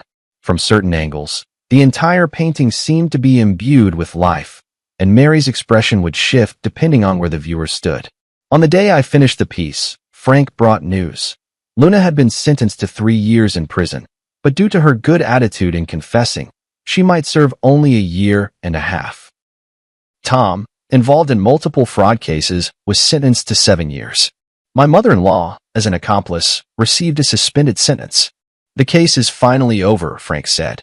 Are you planning to exhibit your painting? Yes. Next month there will be a solo exhibition at the National Art Museum, and The Pursuit will be the grand finale. The curator couldn't stop praising this piece, believing it represents the innovative direction of contemporary art and marks the pinnacle of my career. Indeed, this painting, which incorporates Mary's jewelry design concepts, is in some sense a creation we made together.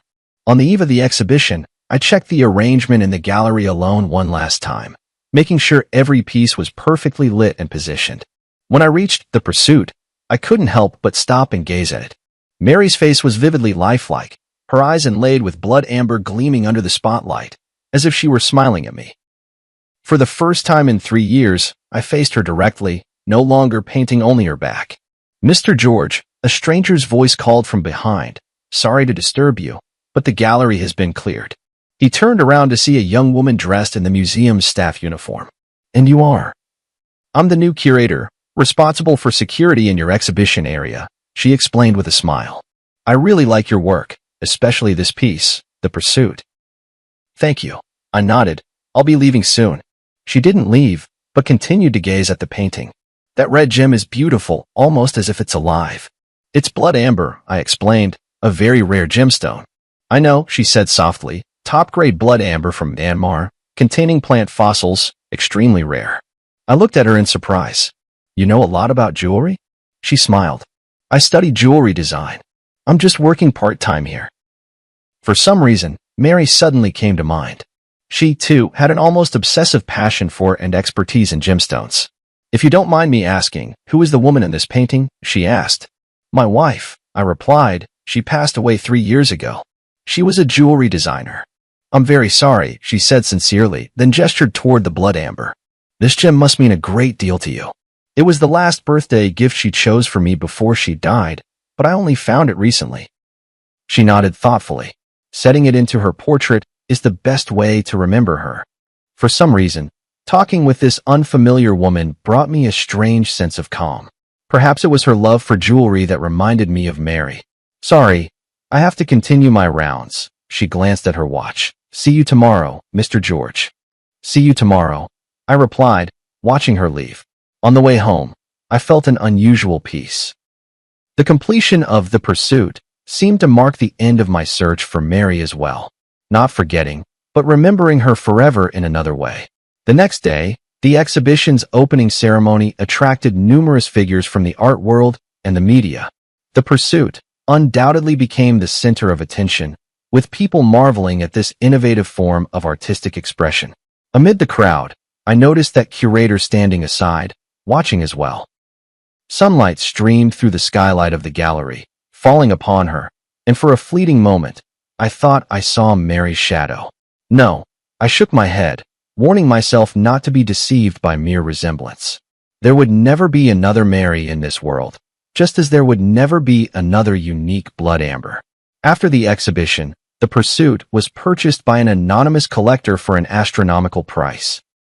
I donated all the proceeds to a foundation supporting students in jewelry design, establishing a scholarship in Mary's name. Life slowly moved forward, and I began to accept new commissions and create new works. Occasionally, I would think of that curator with a unique insight into jewelry, wondering if she was still working at the art museum. Until one day, I received an email from HL. There were no words, only an image. A sketch of a ring design, the style strikingly similar to Mary's unfinished series. My heart raced as I replied immediately. Who is this? The response came quickly. Yesterday, you brushed past me by the cafe on the street corner, but you didn't recognize me. If you want to know more, wait for me at the museum entrance at noon tomorrow. Is it that librarian? How could she have a design so reminiscent of Mary's style? Filled with anxiety and anticipation, I decided to accept the invitation and find out for myself. The next day at noon, I arrived at the art museum half an hour early.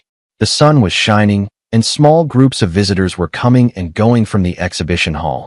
But there was no sign of the mysterious person. Just as I began to suspect this might be some kind of prank, a faint trace of perfume drifted by, a scent unfamiliar to me, yet it inexplicably reminded me of Mary. Mr. George, thank you for coming. The voice behind me made me turn around. It was the curator. Today, she wasn't wearing her uniform, but a simple white dress, completely different from Mary's style when she was alive. Did you send the email? I asked directly. She nodded. There are some things I want to tell you, but not here. Will you come with me? We walked through the small park beside the art museum and arrived at a secluded cafe. The whole time, I kept observing her. Her mannerisms, the way she walked, none of it resembled Mary. Yet her sensitivity to detail and her focused attention gave me a strange sense of familiarity. Who are you, really? The moment we sat down, I couldn't wait to ask. My name is Nicole. She looked me straight in the eye. I'm Mary's student. This answer caught me off guard. Mary had indeed taught jewelry design part-time at the Design Academy before she passed away, but she had never mentioned having any particularly close students. I took her advanced design class the year before she passed, Nicole explained. Her guidance benefited me for a lifetime. That still doesn't explain why your designs resemble her style so much, I said, half convinced. Nicole took a folder out of her bag. These are all notes from Ms. Nicole's class and her feedback on my work. You can look at the handwriting and confirm that it's really hers. I carefully examined the materials. It was indeed Mary's handwriting. There were even traces of the pale purple ink she habitually used. Before Ms. Nicole passed away, she was guiding me on my graduation project, Nicole continued. The theme was interwoven light and shadow, blending Eastern and Western aesthetic elements. She gave me a lot of valuable advice, and even showed me a sketch from a private project she was working on at the time. George's special birthday project? I blurted out. Nicole's eyes widened in surprise. You know about it? I only found out recently. I briefly explained the origin of the blood amber. I knew that blood amber would eventually find its way back to you, Nicole said with a smile. Nicole always said it was a destined gift. Is that why you contacted me? Because you saw the blood amber? Nicole was silent for a moment, as if choosing her words carefully.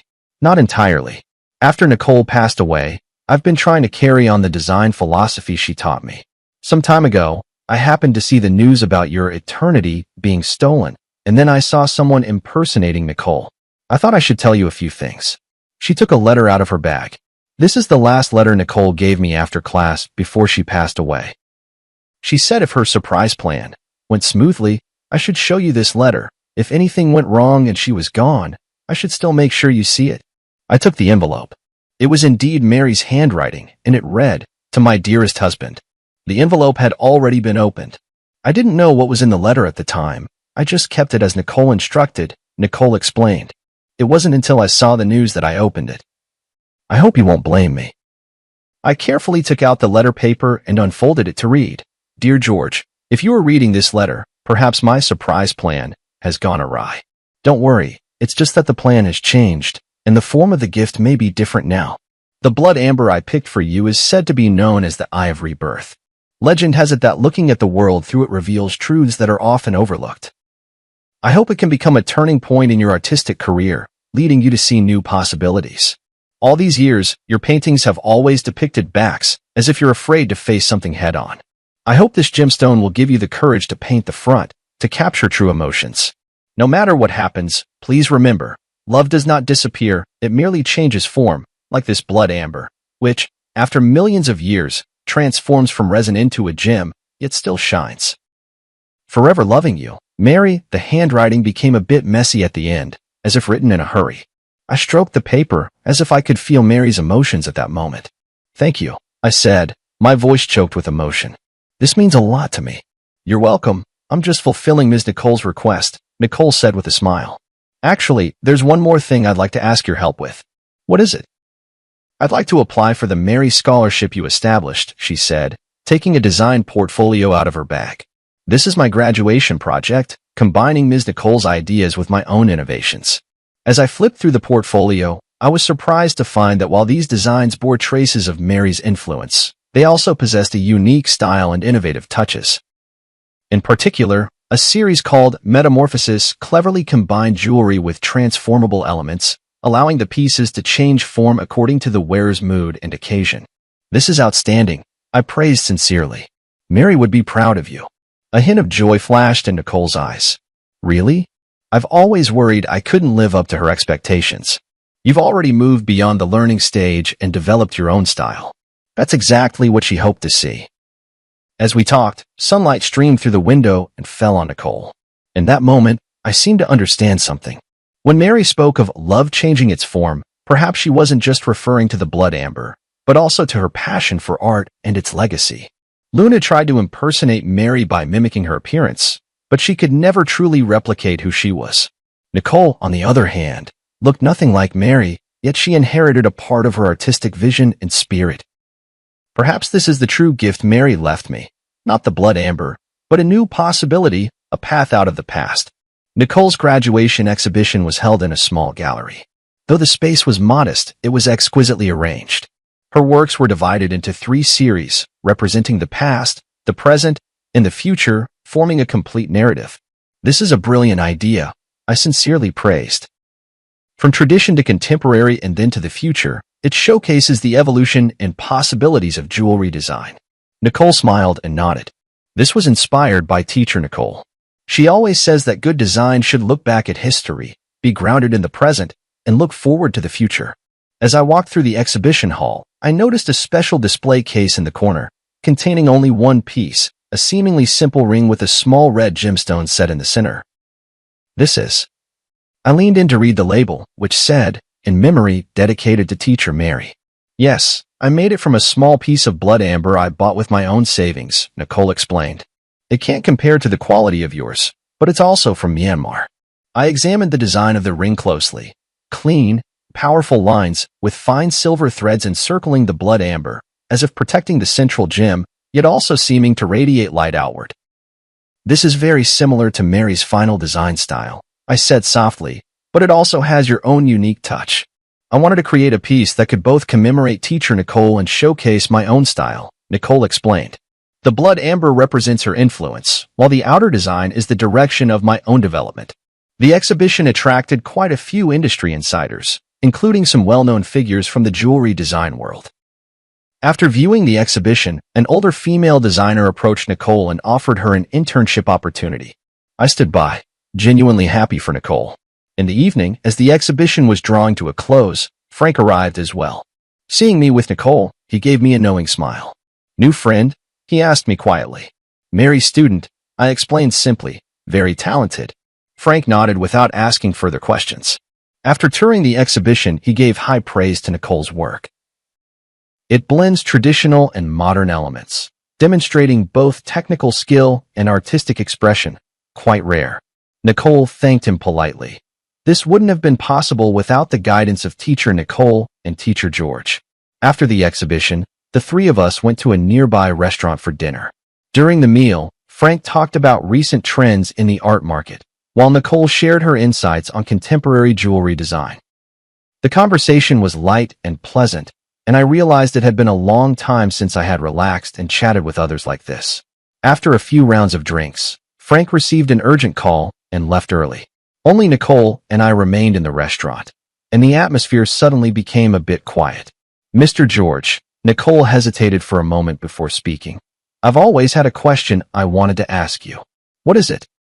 After you finished the pursuit, what are you planning to create next? The question caught me off guard. To be honest, ever since the pursuit, I haven't had any new inspiration. That painting seemed to have drained all my emotions and creativity. I haven't decided yet, I answered honestly. It might take some time to find a new direction. Nicole nodded thoughtfully. Nicole once said that the hardest thing for an artist isn't creating a stunning masterpiece, but finding a way forward after reaching the peak. She really did say that, I recalled with a smile. Mary always saw further than I did. Maybe, Nicole said softly, you could try a new direction that combines your work with jewelry design? Like in The Pursuit, but taking it even further. I recalled what Mary mentioned in her letter about seeing new possibilities, and suddenly I was inspired. You mean, creating a series of works that combine painting and jewelry? Exactly. Nicole said excitedly, your paintings create emotion in two-dimensional space, while jewelry gives it tangible form in the three-dimensional world. The combination of the two would have an astonishing effect. The more we talked, the more engaged we became, even sketching a few concept designs on the restaurant's napkins. Nicole's ideas were fresh and bold, perfectly aligning with my artistic vision, yet bringing a new perspective.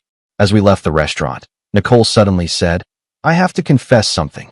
I looked at her in confusion. I reached out to you not only to deliver Nicole's letter, but also for a personal reason. I hope to learn from you, she said candidly. I want to become a designer like Nicole, someone who not only creates beautiful works but also perfectly blends art with emotion. Her sincerity moved me. You're already on that path, and you're doing very well. Then, may I consult you often? She asked a little nervously. Of course, I'd be delighted. On the way home, a series of new works already began to take shape in my mind. A cross-disciplinary art that fuses painting and jewelry, both as a tribute to Mary and as a new starting point in my artistic career. That night, I had a dream. In the dream, Mary stood in a halo of blood-red light, smiling at me and saying, See, I knew you would find a new direction. When I woke up, I got out of bed immediately and began sketching for the new series. I decided to name it Rebirth. Not only representing the ancient life forever preserved in blood amber, but also symbolizing the rebirth of my artistic career, as well as the inheritance and development of Mary's artistic vision. A week later, I submitted a new series proposal to the gallery and received an enthusiastic response. The curator even suggested holding a special exhibition themed Between Dimensions, a dialogue between painting and jewelry. For this project, I invited Nicole to join the team as a jewelry design consultant. She had just graduated from design school and was both excited and nervous about the opportunity. Am I really up to the task? She asked me in the studio. You understand Mary's design philosophy better than anyone, I assured her. That's exactly what I need. In the days that followed, we worked at a feverish pace. We created during the day and discussed at night, sometimes even working through until dawn. Nicole's ideas flowed endlessly, and I transformed those thoughts into concrete artistic expressions. In the process, I rediscovered the pure joy of creation that I hadn't felt in a long time. One late night, when we finally finished the design for our first piece, Nicole clapped her hands excitedly. This is amazing. Teacher Nicole will definitely love it. At the mention of Mary, she suddenly realized her slip and looked at me nervously. I'm sorry, I didn't mean to. It's all right, I said with a smile. I think Mary really would like it. She always hoped I could step out of my comfort zone and try new ways of expressing myself. Nicole let out a sigh of relief, then hesitantly asked, Professor George, may I ask you a personal question? What is it? When you faced the woman impersonating Professor Nicole, how did you see through her? I mean, from the news reports, she seemed like an exact copy of Professor Nicole. I pondered for a moment. Superficial resemblance is easy to achieve, But a true personality cannot be duplicated. Mary's perception of art, her attitude toward life, the way she handled details, these were all unique. Just like a work of art, Nicole mused, no matter how perfect a replica is, it can never capture the soul of the original. Exactly. We worked through the night again, and finally established the overall framework for the Rebirth series. 7 pieces, each blending elements of painting and jewelry, together telling a story of loss and recovery, death and rebirth. As our collaboration deepened, my relationship with Nicole gradually shifted from teacher and student to partners, both mentor and friend. Sometimes, when the light traced the gentle contours of her focused profile, I would unconsciously think of Mary. But soon, I realized that this association wasn't due to any physical resemblance, but rather that same dedication and passion for art. "George, you look much more spirited lately," Frank remarked at a gathering. "It's been a while since I've seen you so full of life." "Yeah, the new project has helped me rediscover the joy of creating." "Nicole's a good girl," Frank said meaningfully. "Talented, and she really understands you." I understood his implication, but just smiled without responding. There was indeed a special understanding between Nicole and me, but it was more rooted in our shared passion for art than anything else. At least for now. The creation of the Rebirth series took 3 months, longer than expected, but the results were stunning. Each piece was a perfect fusion of painting and jewelry art, offering both the pleasure of viewing as a flat image and the discovery of 3-dimensional effects brought by the jewelry elements from different angles. A week before the exhibition opened, I received an unexpected visitor, Luna. She had served her sentence and was released early. She looked much more haggard than the last time we met, but her eyes were clearer. "I came to apologize to you in person." She stood at the studio door, her voice low, "for everything I have done." I didn't respond immediately, but simply invited her in to sit down. "I know that an apology can't make up for the loss," she continued, "but I want you to know that I truly regret it." "How is your sister's illness?" I asked. She looked up in surprise. You know. I guessed. "You said you needed money for a reason, and I think that must have been true." "Yes," she nodded. "My sister's surgery was a success, and now she's fully recovered. For the past 3 years, I've been thinking about how to make up for my mistakes. Even though I may never be able to." I was silent for a moment, then said, "You know, in a way, your appearance actually helped me." "What do you mean?" "It forced me to confront the past, to re-examine my memories with Mary, and ultimately to find a way forward." I pointed to the sketches of the Rebirth series on the wall and briefly explained this new project. Luna listened quietly, a look of genuine respect in her eyes. "I'm glad you were able to find a new beginning from that nightmare," she said at last. "I hope I can find my own path to rebirth as well." As she left, she handed me a small package. "These are some simple pieces of jewelry I made in prison. The craftsmanship is rough, but each one represents my remorse and blessings. I hope you can accept them."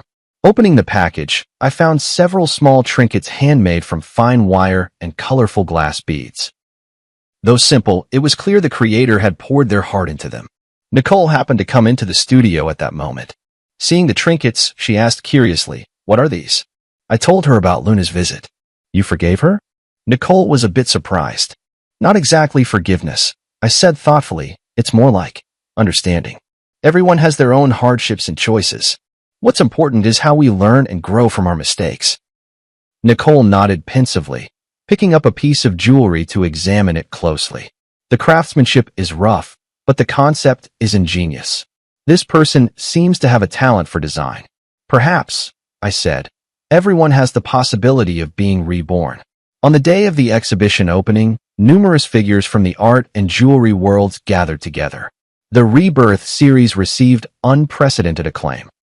Critics called it a model of cross-disciplinary art, and the gallery owner was overjoyed, announcing plans for a nationwide tour. In the crowd, I saw Luna. She was dressed simply, standing quietly in a corner, admiring the exhibits. Our eyes met in the air. She nodded slightly, then walked away. "Who was that?" Nicole asked, standing beside me. "Someone searching for rebirth," I replied. Nicole seemed to understand and asked no more. We stood side by side before the pursuit, watching the blood amber refract a strange light under the lamps, like the silent burning of life's flame. "Thank you," I whispered to Nicole. Without you, this series might never have come into being. It was your philosophy that guided us, Teacher Nicole, she replied modestly. I was just fortunate enough to be the messenger. In that moment, I suddenly understood the true meaning of what Mary had written in her letter. Love has changed its form. Love exists not only in memory and longing, but also in inheritance and innovation, shining brightly in every spark of artistic creation. And I, at last, had learned how to begin anew after loss, to embrace rebirth while still searching. The success of the exhibition exceeded everyone's expectations. In just 1 month, the Rebirth series was reported on by major media outlets and even attracted the attention of the international art world. A renowned auction house extended an olive branch to me, hoping to include several pieces in their annual highlight auction. This is an unprecedented opportunity, Frank said excitedly. If the deal goes through, you'll become a top player in the contemporary art market. I wasn't particularly concerned with commercial success, but I did feel the joy of having my work widely recognized. More importantly, this series opened up a new artistic path for me, freeing me from the creative shackles of the past 3 years. Nicole benefited as well. As the project's jewelry design consultant, she received high praise from the industry. Several well-known jewelry brands reached out to her, hoping she would join their design teams. Which offer are you planning to accept? One night, as we were tidying up the studio together, I asked her. To be honest, I'm still hesitating. Nicole paused her work. These are all great opportunities, but what? But I want to keep working with you. She looked straight into my eyes. Rebirth is just the beginning, isn't it? Her candor surprised me a little. Indeed, the success of this series had opened up many new creative possibilities for us, but I wasn't sure if I should continue such a close working relationship. You should consider your own career development, I said tactfully. These opportunities are very rare for young designers. Nicole seemed to sense my hesitation and nodded gently. I understand. In the days that followed, we were both busy and rarely had the chance to talk alone. A week later, Nicole told me she had decided to accept an invitation from a French jewelry brand and would be going to Paris to work for 2 years. Congratulations, I said sincerely. It's a very good choice. Thank you, she replied with a smile, though a fleeting, elusive emotion flashed in her eyes. I think this is the best arrangement for both of us. Before Nicole left, we held a small farewell party. Frank, the curator, and a few mutual friends came. The atmosphere was warm, tinged with a hint of sadness. After a few rounds of drinks, Frank found an opportunity to pull me aside. Are you really going to just let her go like this? What do you mean? I pretended not to understand. Don't play dumb, man, Frank said bluntly. You have feelings for her. That's obvious. That's just professional rapport, I argued. Is that so? Frank looked at me meaningfully. Then why have you been so distracted ever since she decided to go to France? I was at a loss for words. In fact, these past few days I had indeed felt an inexplicable sense of loss, but I kept telling myself it was only because I had lost an excellent partner. I know what you're worried about. Frank lowered his voice. You feel like you're letting Mary down, don't you? I remained silent. He had touched upon the deepest concern in my heart. Mary has been gone for 3 years now. Frank gently patted my shoulder. She would want you to be happy. After the party ended, I walked Nicole home. The night was tranquil as water, and the city lights flowed around us. Thank you for your help and guidance these past few months. Nicole stopped at the entrance of her apartment building. This experience has meant so much to me. I should be thanking you, I said sincerely. Without you, the Rebirth series would never have been completed. We fell into silence, as if both searching for the right words to say goodbye. My flight is the morning after tomorrow, Nicole finally said. I still have some things to take care of tomorrow. So, this is probably the last time we'll see each other. 2 years will pass quickly. I tried to make my voice sound light. Paris is a beautiful city. You'll like it there. She nodded, a complex emotion flickering in her eyes. Professor George, there's something I've always wanted to tell you, but never found the right opportunity. What is it? I chose to study jewelry design because I saw Nicole's works. She took a deep breath, or more precisely, because I saw the pieces Nicole designed for you. The way she perfectly fused love and art moved me deeply. I didn't know that, I said in surprise. I've always hoped that one day I could be like Nicole, creating art filled with emotion. Nicole continued, her words coming faster. as if afraid she might lose her courage. But now I realize that what I want even more is to create for a specific person, just like Nicole created for you. I understood her implication, and my heart suddenly began to race.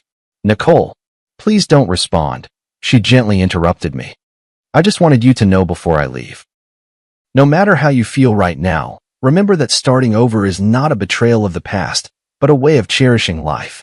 With that, she rose up on her tiptoes and softly kissed my cheek, then quickly turned and walked into the apartment building, leaving me standing alone in the night, my mind in turmoil.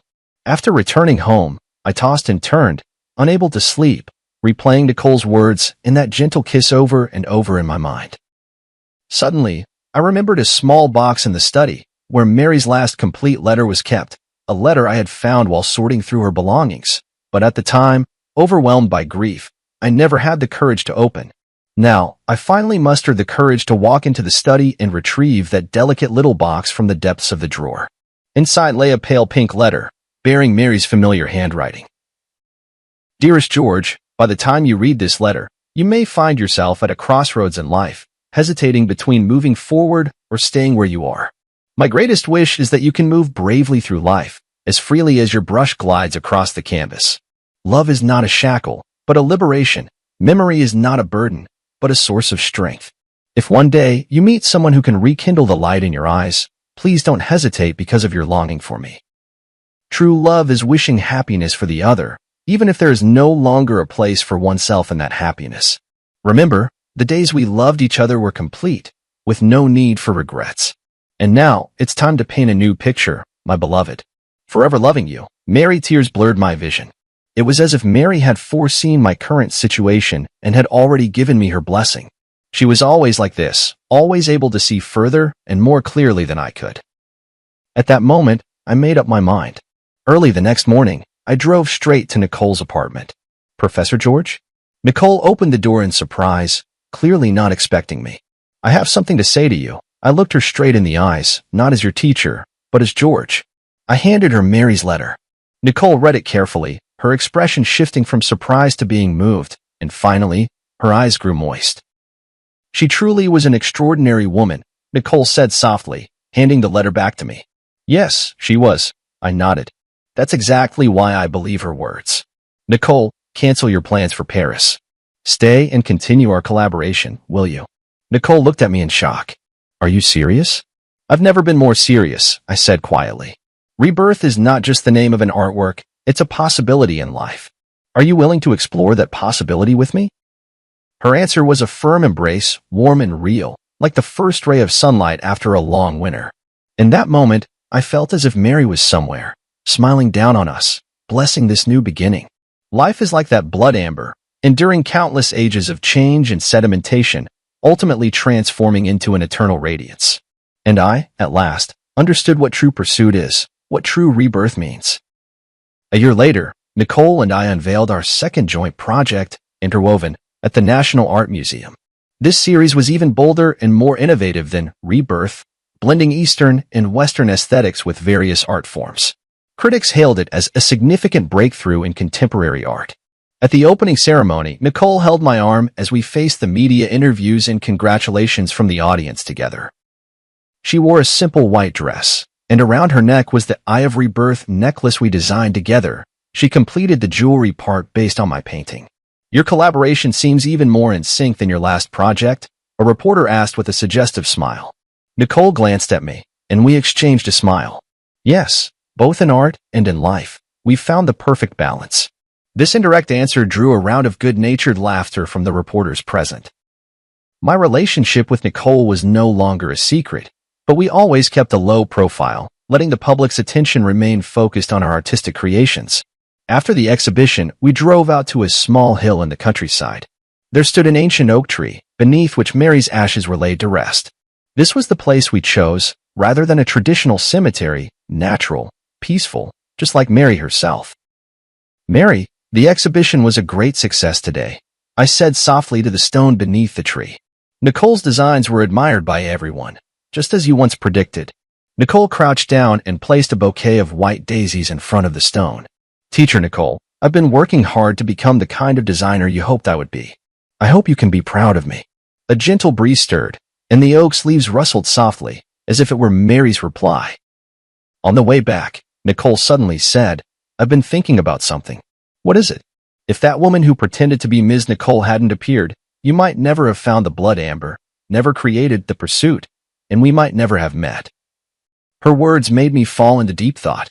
Indeed, it was the series of events triggered by that deception that ultimately led to everything now. It feels as if, in the unseen, some force has been orchestrating it all. "Perhaps that's the irony of fate," I said softly. "Sometimes, the worst beginnings can lead us to the best endings."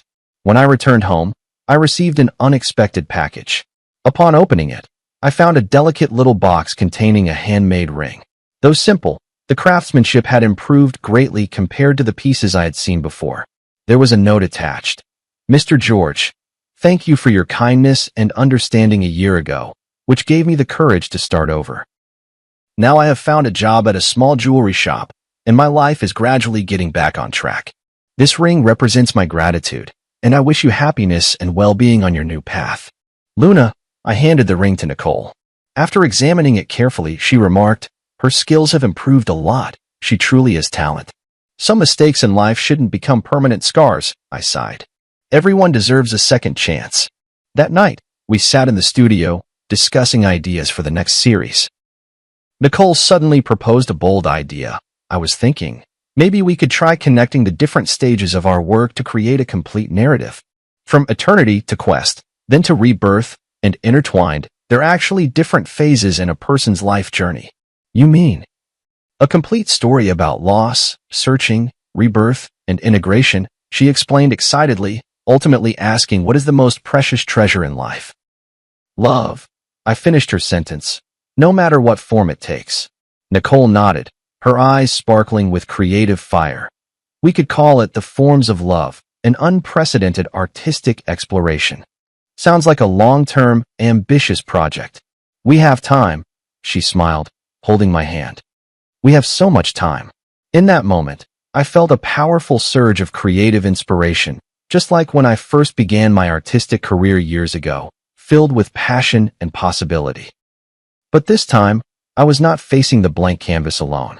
2 years later, the Forms of Love series was exhibited simultaneously in the world's 5 greatest art museums, causing an unprecedented sensation. Critics called it a milestone in contemporary art history, blending painting, sculpture, jewelry design, and other art forms to create an entirely new artistic language. The final piece of the exhibition was titled Eternal Ring, a massive circular canvas depicting every form of love in life, familial, platonic, romantic, and the love for art itself. The edge of the canvas was inlaid with gemstones of various sizes, and under certain lighting, these gems would cast light onto specific parts of the canvas, revealing another hidden layer of patterns. The centerpiece of this work is a massive blood amber. Through intricate optical design, the light it projects perfectly outlines 2 embracing figures. One is Mary, the other is Nicole, symbolizing the intersection of past and present, the fusion of memory and rebirth. On the closing day of the exhibition, in front of the Eternal Ring, I knelt on one knee and proposed to Nicole. The ring was crafted from the very blood amber Mary had once prepared for me, designed by my own hand and fashioned by the finest jeweler. "This ring carries the memories of the past and the hopes for the future," I whispered softly. "Nicole, will you be the eternal ring in my life?" Her tears sparkled under the spotlight. "I will." Amidst the cheers, I remembered what Mary once said, "Love does not disappear, it merely changes its form." Yes, love does not disappear.